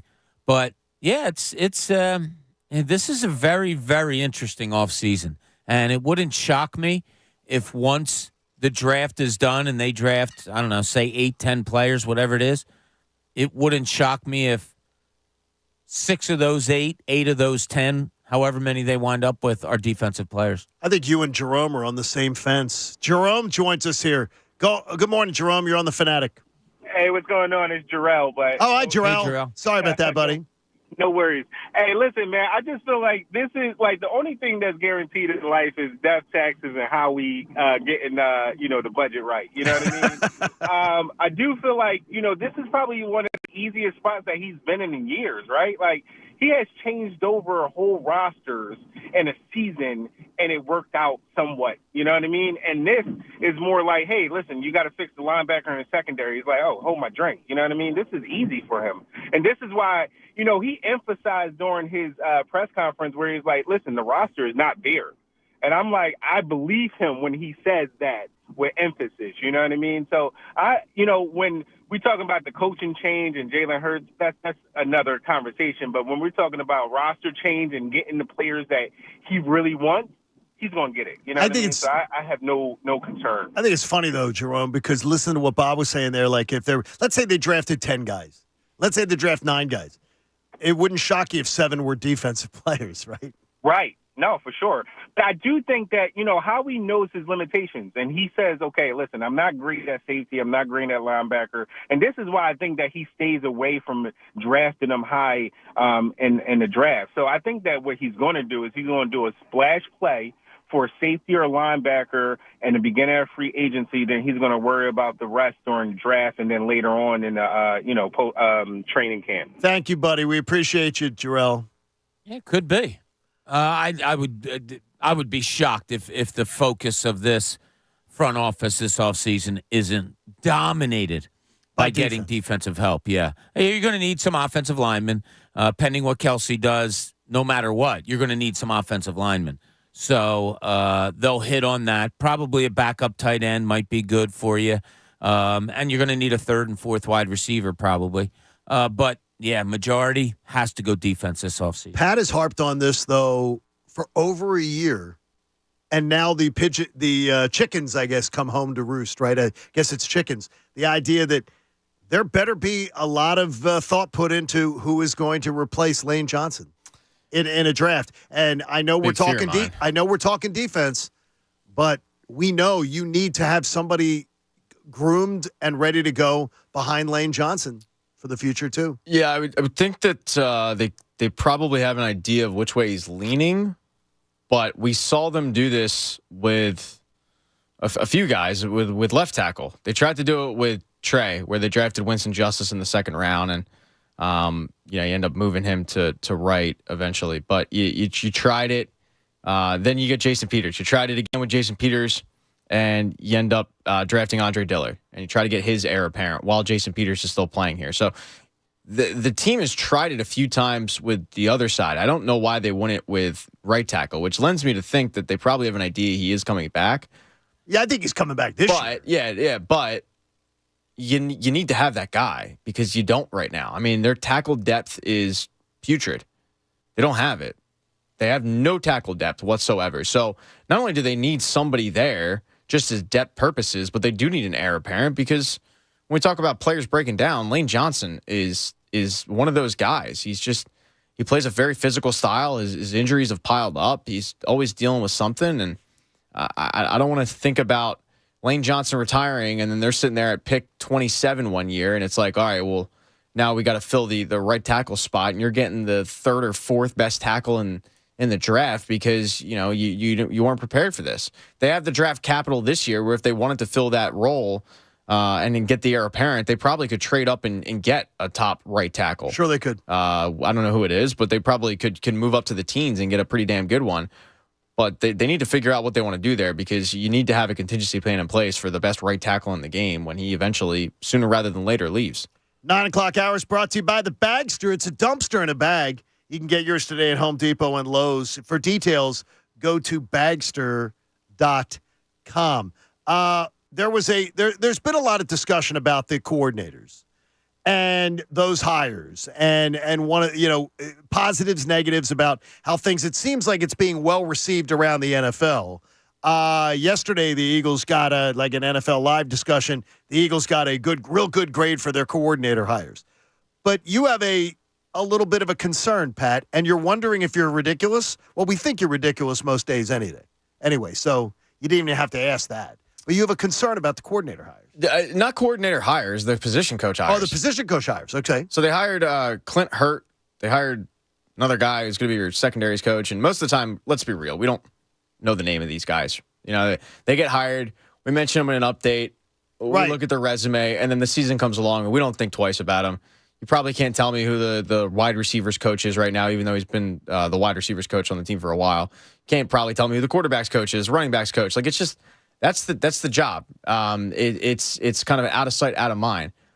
But they hired both these guys, the Clint Hurt guy and the other guy whose name is escaping me, from Seattle. Okay. And maybe I'm being ridiculous with this, and Clint Hurt comes with rave reviews and all that, but the last time they hired a guy from Seattle, it didn't go all that great in Sean Desai. And I'm just worried that they're once again getting wrapped into and getting fooled into the coaching tree of Pete Carroll. Because I already saw Pete Carroll convince this organization that, hey, one of my guys is the guy, and he's really good and all that. And oh, by the way, he's a Vic Fangio disciple. And that guy sucked. He was terrible. And by the way, he wasn't terrible just in Philly. He was always bad. Look at what he did in Chicago and Seattle. He was a bad coach. So I'm worried that they're going once again to the same store they bought the bad meat from. And they're just convinced that it's good. Don't worry. You're not going to get food poisoning. Maybe I'm being absolutely ridiculous with it, but I didn't like finding out that both the defensive line coach and the secondaries coach both came from Seattle. I would have liked a little more little more eclecticness. I don't know what the word I'm looking for is. Is that a word? Eclecticness? We'll it is now. Just say it with just made authority. It up. Go ahead. Tell me when I'm wrong. I don't disagree with your concern. I don't either. I mean, there was questions on the side when he came over. He hadn't had a good few years before that. He comes over here, gets fired, and now what? You're getting kind of his, for lack of a better term, disciples? There's legitimate. That's understandable, Pat. Absolutely understandable. I think you're okay with your concern. I don't think these guys are disciples of Sean Desai. No, I think I'm not these saying guys that. are. I think these guys are. Now, look, it's easy to question the whole Pete Carroll thing, but Pete Carroll's had a lot of hits as far as he's had a long career and he's had a lot of success with the defensive side of the ball. I always think position coaches are different than coordinators, too. That seeing somebody as a position coach, seeing somebody as a coordinator is an interesting little dynamic because sometimes guys get elevated and they just stink at it, but some guys are just great at coaching one thing. And Hurt only got elevated to the DC when last year, and it was his first time. His whole thing as far as being elevated to that, as a line coach, he was thought of very, very highly around the league, which is, and I was Googling him yesterday. I'm not so much worried about I was reading about him yesterday. him because he comes with a little bit of a pedigree and he was a DC and all that, but the Carl Scott hire to me was probably it. It's a lot of it's just my naivete. I mean, my ignorance to Carl Scott is very real. I don't know who he is. I don't know anything about him. I just saw secondaries coach and he's coming from Seattle, and I was like, ah. Yeah, I didn't know Hurt until I Googled him. I do remember hearing about Clint Hurt, but it's not like I could tell you much about him. But that was because he was a defensive coordinator. Carl Scott, it was like, all right, well, who's the last guy that the Eagles hired from Seattle that I'd never heard of? Oh, yeah, that guy wasn't very good. And so a lot of this is just, it's me. It's, my problem. I got to look inward, but I just don't like the fact they went to the same store. They went to the same store to buy these guys and get these guys. And it's like, you got food poisoning last time. Why are you going to the same spot? I just look at guys that are these two guys that they're bringing in. These are football players, football types. Desai more the technician, the more analytical, the more I look at them very differently. And I'm hoping, Pat, I've got my fingers crossed that it is going to be different. Because I don't think that's a ridiculous concern at all. Yeah, it's as I said, not so much Clint Hurt, but it's both of them from the same guy that sold you a bill of goods on Sean Desai, which didn't end up working out. I'm hoping with a few more of these defensive coaching hires, they go outside of just Seattle, which I'm sure they will. But when I first saw that, I went, man, Seattle? Ugh.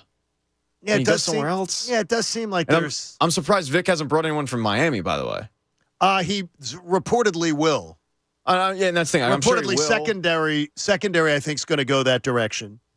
That he might go in a spot in the secondary, and some other coaches that he may bring one or two guys along.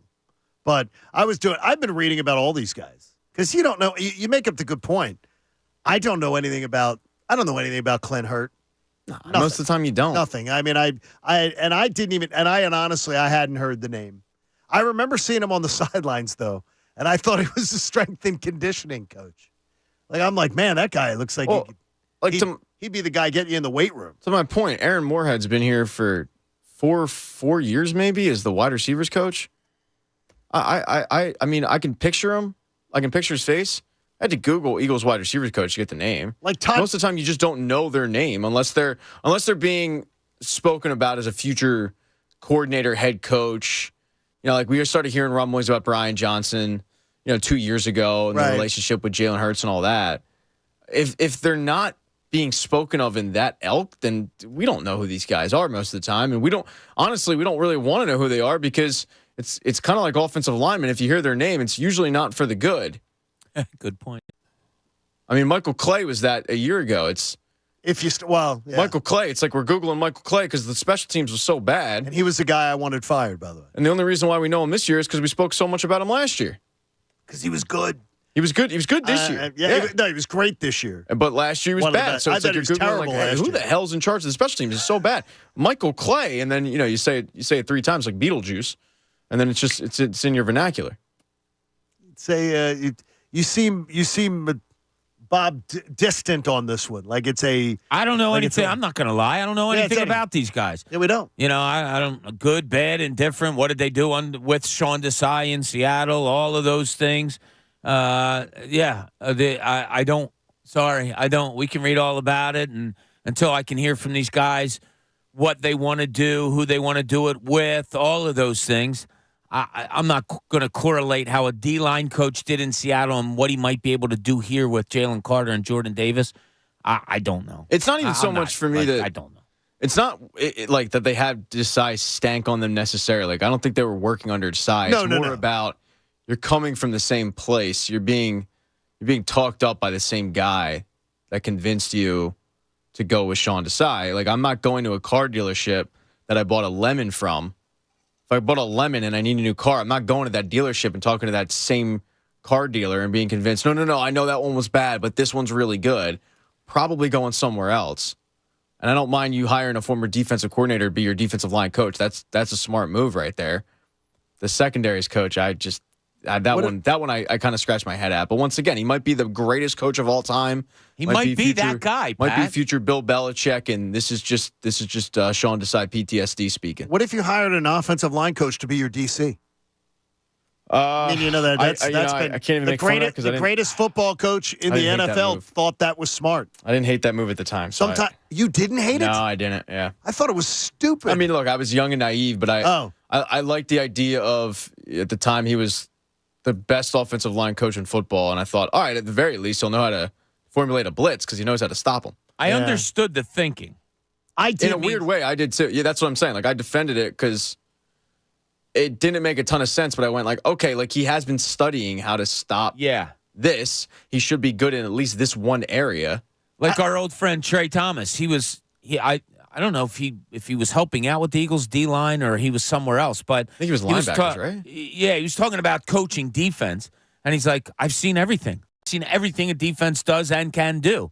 Who's better qualified for me than to do that? Obviously, if I'm starting a coaching unit, Trey Thomas is my offensive line coach or maybe even offensive coordinator, but it's an interesting way of looking at it. Who knows more than them? I would just say, to me, and why I was against it at the time, is the idea of tell me where this has been done and it's been successful. Because if you're in a team that has aspirations to be a playoff team, Super Bowl team, it's not about experimenting. It's about doing. I'm a believer in best practices. Show me where that's been done. Yeah, you and I differ on that so bad. If I see the right guy, I trust myself. I don't need to know what other people did. I don't care what other people think or did. I'd like to be that guy that says, I can pick somebody out of the crowd that can run mine. He tried it. He tried it. He experimented, and it didn't work. I mean, but you're gonna try and you're gonna do it. And Andy was at the end of his rope here anyway, so he was at the end of trying to figure out what was going to go on. I never expected to see the name Amelia Earhart on our run sheet today. You didn't expect it either. Bob has a question. John Kincade Show, 97.5, The Fanatic. I love the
Fanatic.com.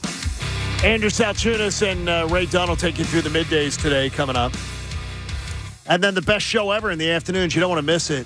Stay with the Fanatic all day long.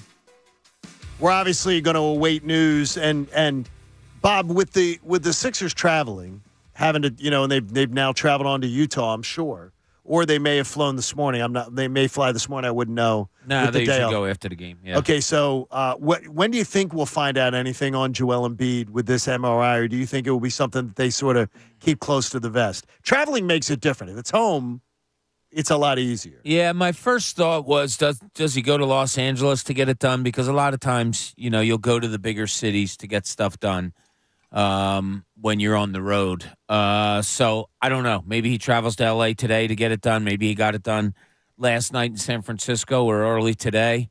I don't know, but we should get some kind of a word, I would assume. You don't seem concerned, though. I saw the guy fall on it. I saw him wince the way he did. This could be me. I've seen him walk off like that hundreds of thousands of times, it seems, whether it be a practice, whether it be, getting out of the car, I don't know. I guess I've become immune to it. It could be something serious. And, yeah, you're right to kind of hold your breath on this one. He's going to be out for a little while, I think. I think he's going to miss a couple of weeks.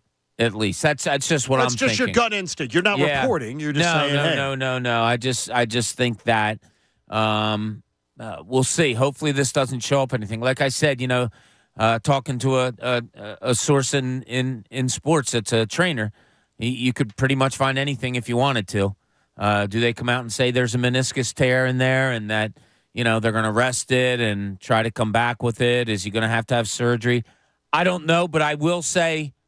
The only thing that would surprise me if it is something major, I don't. So you don't. I would be surprised your gut if it's a instinct season ender. Yeah, good. Yeah. Well, we don't want that. We do not want to be dealing with that. No, not again. Not nonsense. Like it just sucks. I mean, the way he was playing, and I'm kind of mad at myself. I'm going to fall into fandom a little bit here. When we came on after the 70-point game, and Pat and I were talking about this off air. I was the idiot that said, yeah, it kind of concerns me because sometimes when you have anomaly games like this, players don't know how to bounce back. Things just don't get the same again. You did say it, too. And I worry about that. And I was talking to a buddy of mine yesterday. Joey Merton calls me and goes, Joey, he's like, Kuhn, I was so nervous about him coming back from the 70-point game. And I'm like, Joe, I swear to God, I said the exact same thing on the show. Like, it's such an anomaly that you worry about. Now, can others do it? Yeah, but he's not others. And it just seemed odd.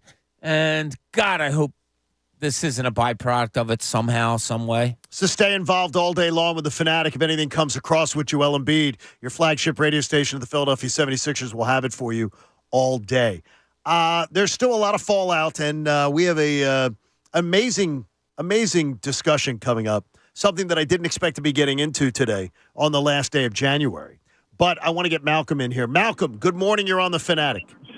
Good morning, fellas. How are you? Great to have you on the show, buddy. All right. So here's my question, because I'm a Ravens fan.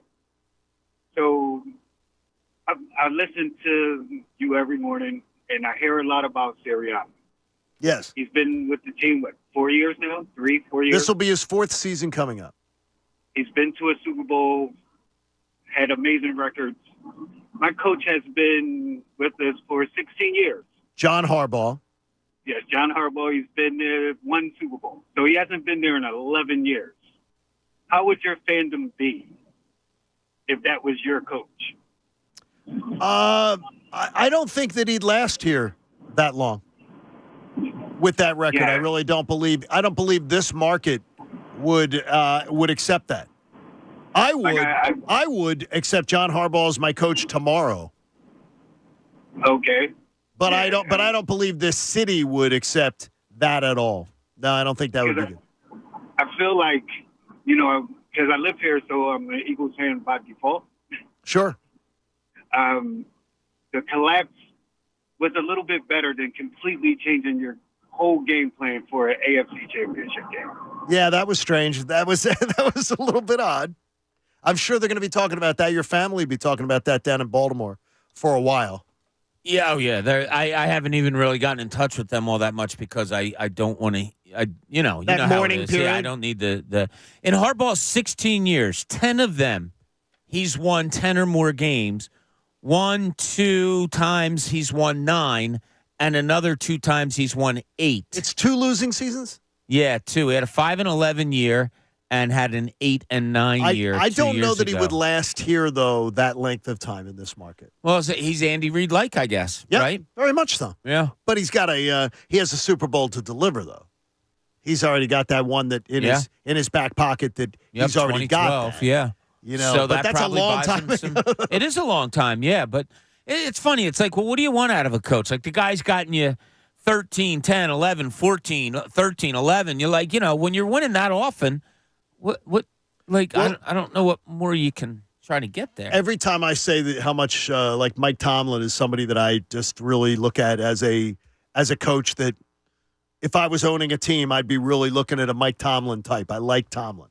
And then I'll always get the email from 1 or 2 people who say to me, Tomlin's won a playoff game in only 4 of his seasons.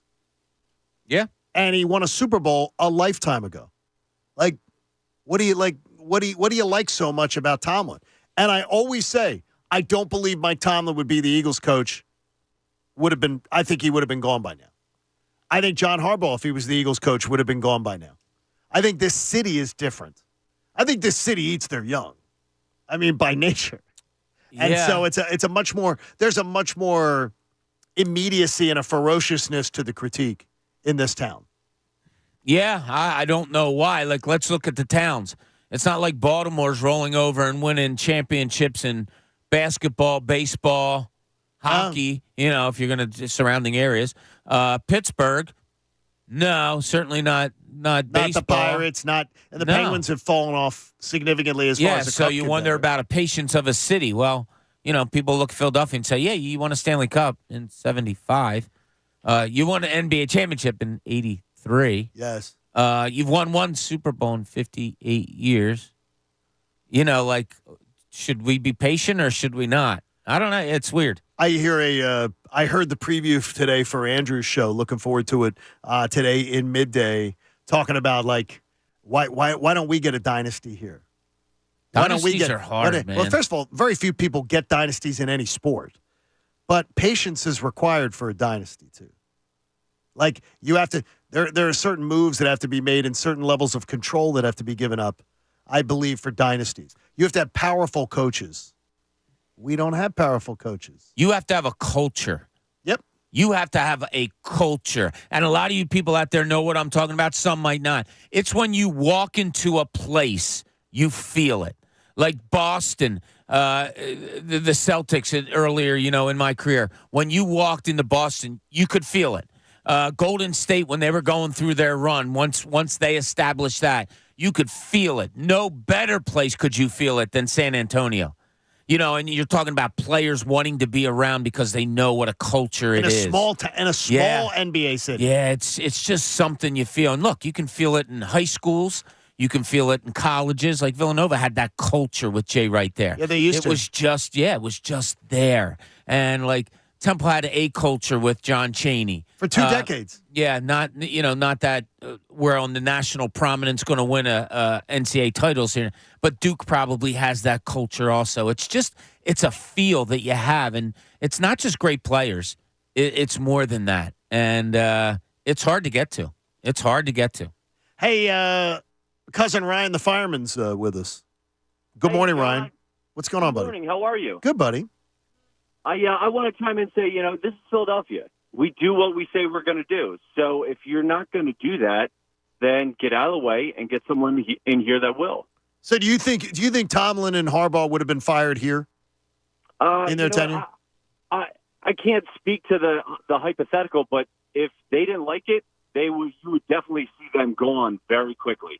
Yeah, I mean and that is it is part of the culture. Keep fighting those fires, cuz. Love you. I never expected, looking at the rundown today, Bob, that Amelia Earhart would end up on the run sheet. That was interesting. I said I haven't thought about Amelia in a long time. Really? I haven't thought about her. I haven't thought about her in about 2.5 years.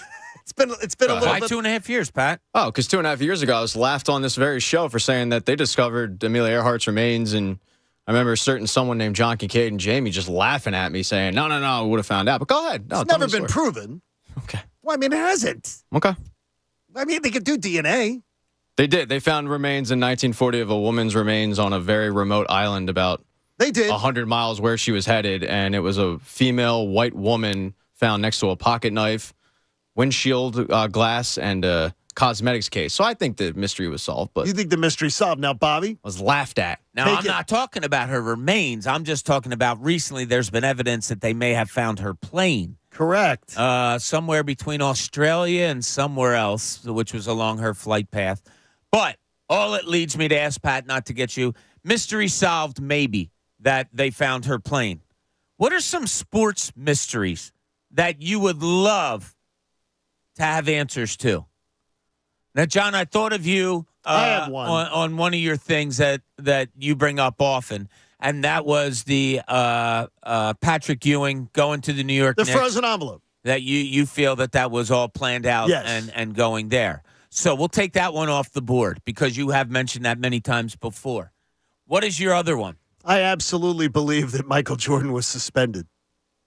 I absolutely 100% believe Michael Jordan was suspended when he retired for the first time. That's a good one. They were in the middle of an investigation into him and illegal gambling. He was suspended. Well, he retired from the game. And then when he decided to come back to the game, David Stern did not reinstate the investigation into his illegal gambling ties. They just dropped it. Yep. Like it went away and spoke in there. So in other words, they thought there was something big enough to investigate him about. He retired. He decides to come back, and they just forget about it. I believe that's because he served a suspension and then came back. So I would love the facts on that case to finally be revealed. All right, That'd be that's a mine. pretty good one. What about you, Pat? You have one? Yeah, it's a local one. All right. What's that? What happened to Amelia Earhart? No, no, my local Get a one, bone and test it, would you, Pat? Yeah, which all giant crabs took most of them away. My big local one is what exactly happened between the supposed flight with Josh Harris and company and I think Brett Brown was on the plane to go court LeBron James, and then LeBron choosing LA because Woj puts out a tweet that a Sixers contingent was flying to LA to meet with him, and then did it ever happen? Like, they never speak about it. We never got an update. You just kind of just factor in like, oh yeah, he just chose LA. Well, did they ever get in touch with him? Because it's hard for me to believe they fly 5 hours and they don't know if they're going to meet with the guy. But then again, they did that with Ben Simmons, so little different circumstance there. But I would love to know exactly what happened in the possible courting of LeBron James, and I'm probably that's a good one. Probably That's never a get real the good answer one. to that one. Yeah. No, that's a real good one. It might have been the Malvern visit that went poorly. Well, yeah, and he was seen, he was seen eating a hoagie off a Wawa trash can Right. going Go Birds too. Exactly. I kept mine local also. What in the holy hell happened with Markelle Fultz? That's a great one. And I was there, and I have some clues, but I would love to know the whole story because I never really got that. What kind of clues? I mean, that you can speak of. Well, he was found next to a pocket knife, a cosmetics case. There's so many of them. What kind of let's do the whole Markelle Fultz thing. What kind of a promise did Colangelo make to the Boston Celtics? Like, why? How did that all go about? Why would you make whatever? So you have that. Then they come and they work him out, and he was horrible. And so I'd like to know the answers of, what did you think about that when that happened? Because I was in there when they worked him out and saw Brett Brown give it the old slash across his throat, cut it short, guys. This is embarrassing. Then go to the first day of practice, first day of practice, and watching him shoot at the far end of the gym and then pulling Brett Brown aside by myself and saying, what the hell happened to number 20? And he goes, I don't know. I don't know numbers. Who are you talking about? And I said, you're rookie. He goes, yeah, I'm about to go have a meeting with that. Oh, no. John, I am not kidding you when I say I walked into that gym and my jaw dropped watching him at the far, far end of the court try to shoot a basketball. it looked like somebody you pulled off the street that never played before. That's how bad it was. Something there happened. Whether it was somebody tried to change his shooting. I'm sorry, everybody out there that says, oh, shoulder injury. That wasn't it. I would love to know what in the holy heck happened to him. Because his shooting motion, I mean, I remember them talking about he was double clutching. Right. It was a pitcher. It was Mackey Sasser back in the day, for people who don't know who Mackey Sasser was. He was a catcher for the Mets who couldn't throw the ball back to the pitcher. Why don't you go Steve Sachs for the younger people? You could go Steve Sachs, too. Go for the younger people. But it was cool. Wasn't cool. Mackey Sasser, at least it happened on every pitch. So you could see it all the time. You had to wait for Sachs to get one hit to him. I mean, would start walking, couldn't throw the ball back to the pitcher. That's what it looked like with Markelle Fultz. He couldn't shoot the ball. It was a Charles Barkley golf swing. That's how bad it was. That's bad. Yeah, and it wasn't like they're rubbing his shoulder and swing. stuff. That's bad. Like it was, yes. So that's one of them there that I'd like to get the full story on. Hey, Ryan wants to know. Jump in on this conversation. Ryan, good morning. You're on the Fanatic. Gentlemen, how are you? Good, buddy. Good. Hey, Bob, no crap, Cooney. That was awesome. Just had to say that. I think that was one of the funny things I've heard in a while. Wait, which one? Last week when you. Whoa. Okay, thanks, Ryan. It happened. Freudian slip. Yeah, right. So the number one thing that I would love to know, and they destroyed the evidence, Spygate. They destroyed the tapes. They destroyed all of it. I would love to know what was on those tapes and what's the truth about, more or less, kind of what screwed the Eagles out of a Super Bowl. Well, I mean, you mean from the Eagles year? Oh, the yeah, taping of it back then. Yep. Yeah, that was sketchy. I mean, did you destroy evidence? That was more than sketchy. What is this, government? I mean, you have Eagles players on that team saying that they were calling out their plays while the Eagles were getting in formation. After halftime, yeah. So that was a little sketchy. Nothing happened, but that's all I got, guys. I like that Thanks, one. Rye. Spygate, yeah, that was one. Yeah. That's a pretty good one. As opposed to Deflategate. I saw somebody, by the way, I meant to ask Adam about it today because I had another NFL insider discussing with, I said, did the Eagles really reach out to Bill Belichick? And they were like, no. And I was like, well, I saw somebody in the Philly media running with this story that Bill Belichick had no interest in the Eagles job. And it was like, no, there's no connection to Bill Belichick talking to the Eagles about Sirianni's job. I don't remember hearing that at all. Oh, I did. Yeah, I'll tell you off the air. But it was, somebody in the local media was running with Bill Belichick wanted was talked about for the Eagles job. I said, no. And he goes, no, not at all. There's nothing to see there.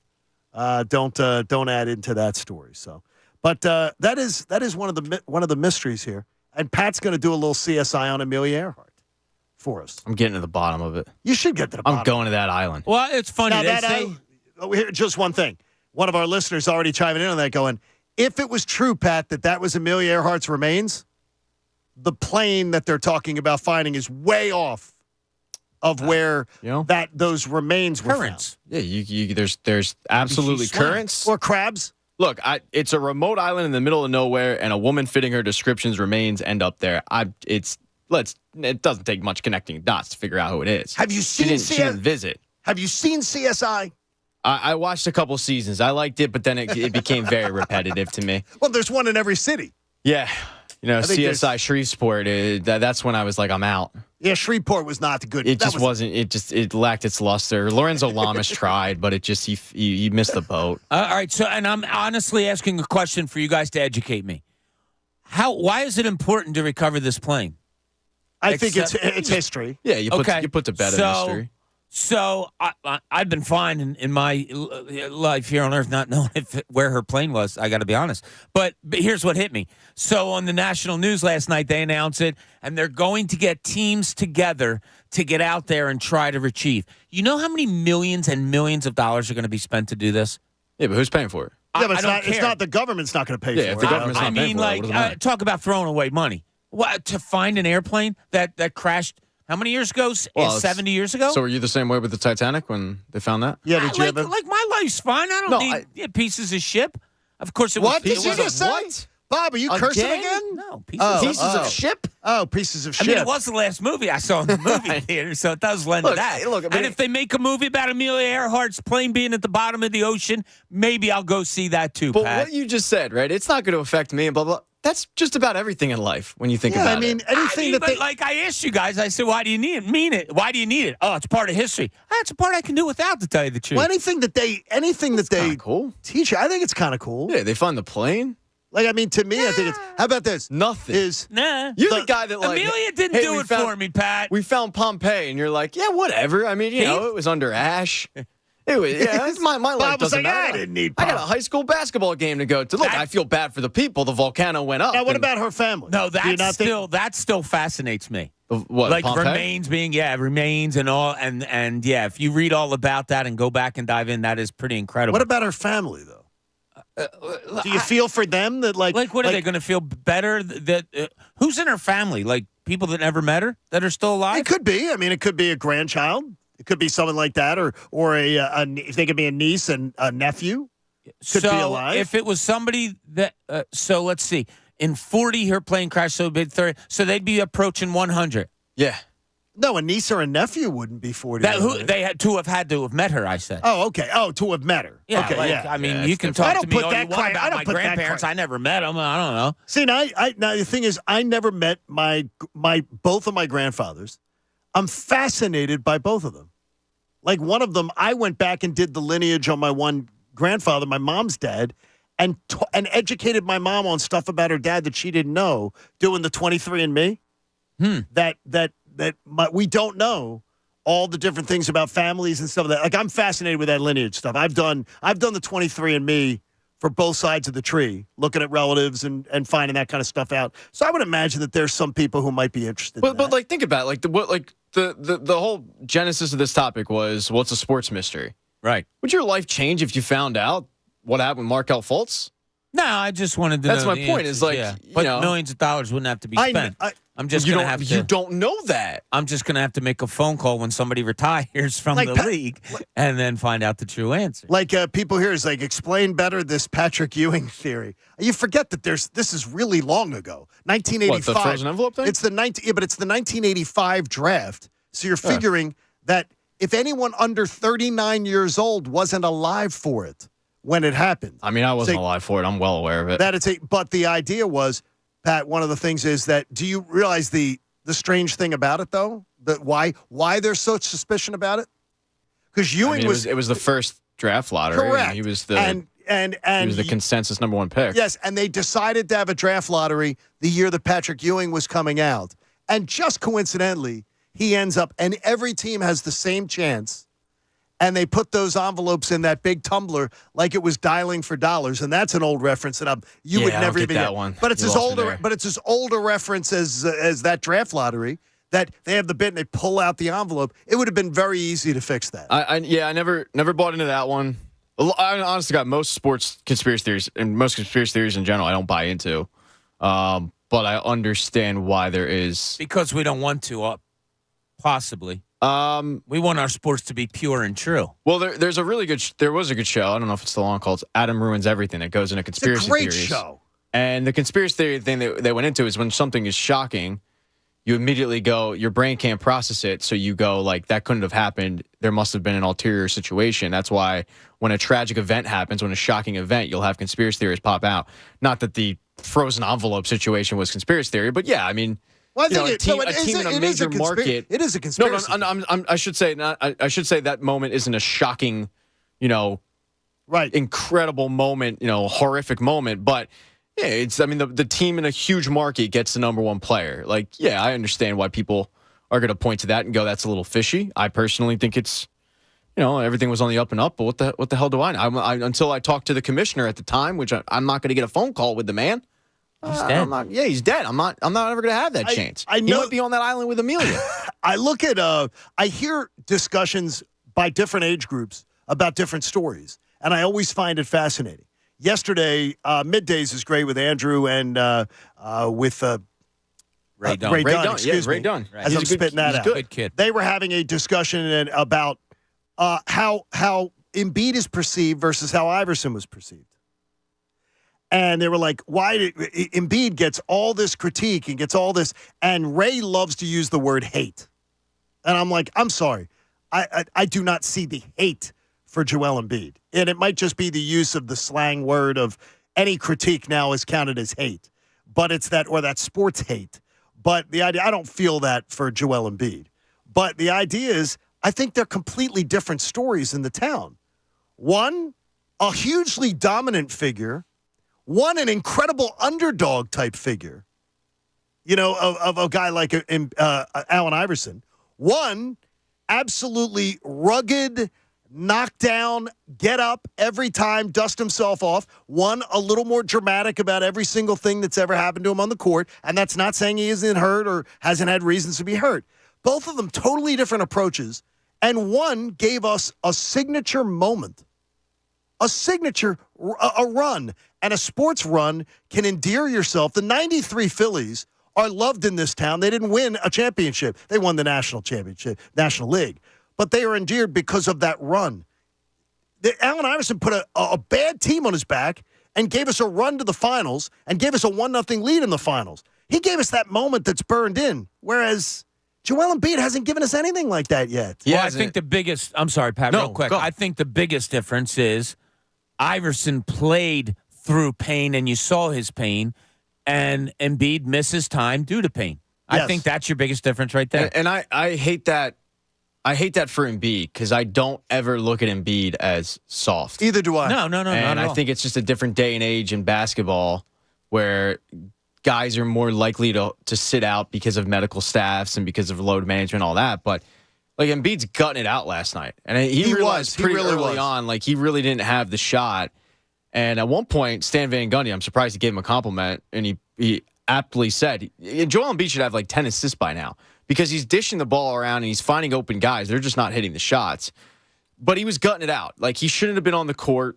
He was. I think the difference, though, with Embiid and Iverson is Embiid wears it, and you see it. And Iverson, man, like, when he was on the ground, you were like, oh, damn. Like, because he would just pop up and, but he was always in pain. I mean, I talk about that commercial from Reebok. There was a marketing campaign literally built around this guy's injuries and about how he would just go play.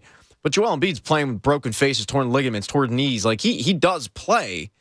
He just wears it, and he makes it known that he's going through it. I'm asking them. I'm yelling at my radio yesterday, going, guys, Embiid is not giving us a signature moment. Well, you can yell at Ray now. We're going to yell at him. We're going to yell at him right now. Hey, support life-saving cancer research. Join us and our generous partner, H&H Heating and Air Conditioning, the Hoke Brothers, and make a donation to the American Association for Cancer Research. You can do it today at 975thefanatic.com/AACR because cancer research saves lives. There will be entertaining discussion on dynasties coming up today in middays, and then the best show ever. And, of course, everything will be up to date on whatever's going on with Joel Embiid. You'll find out about it first right here on your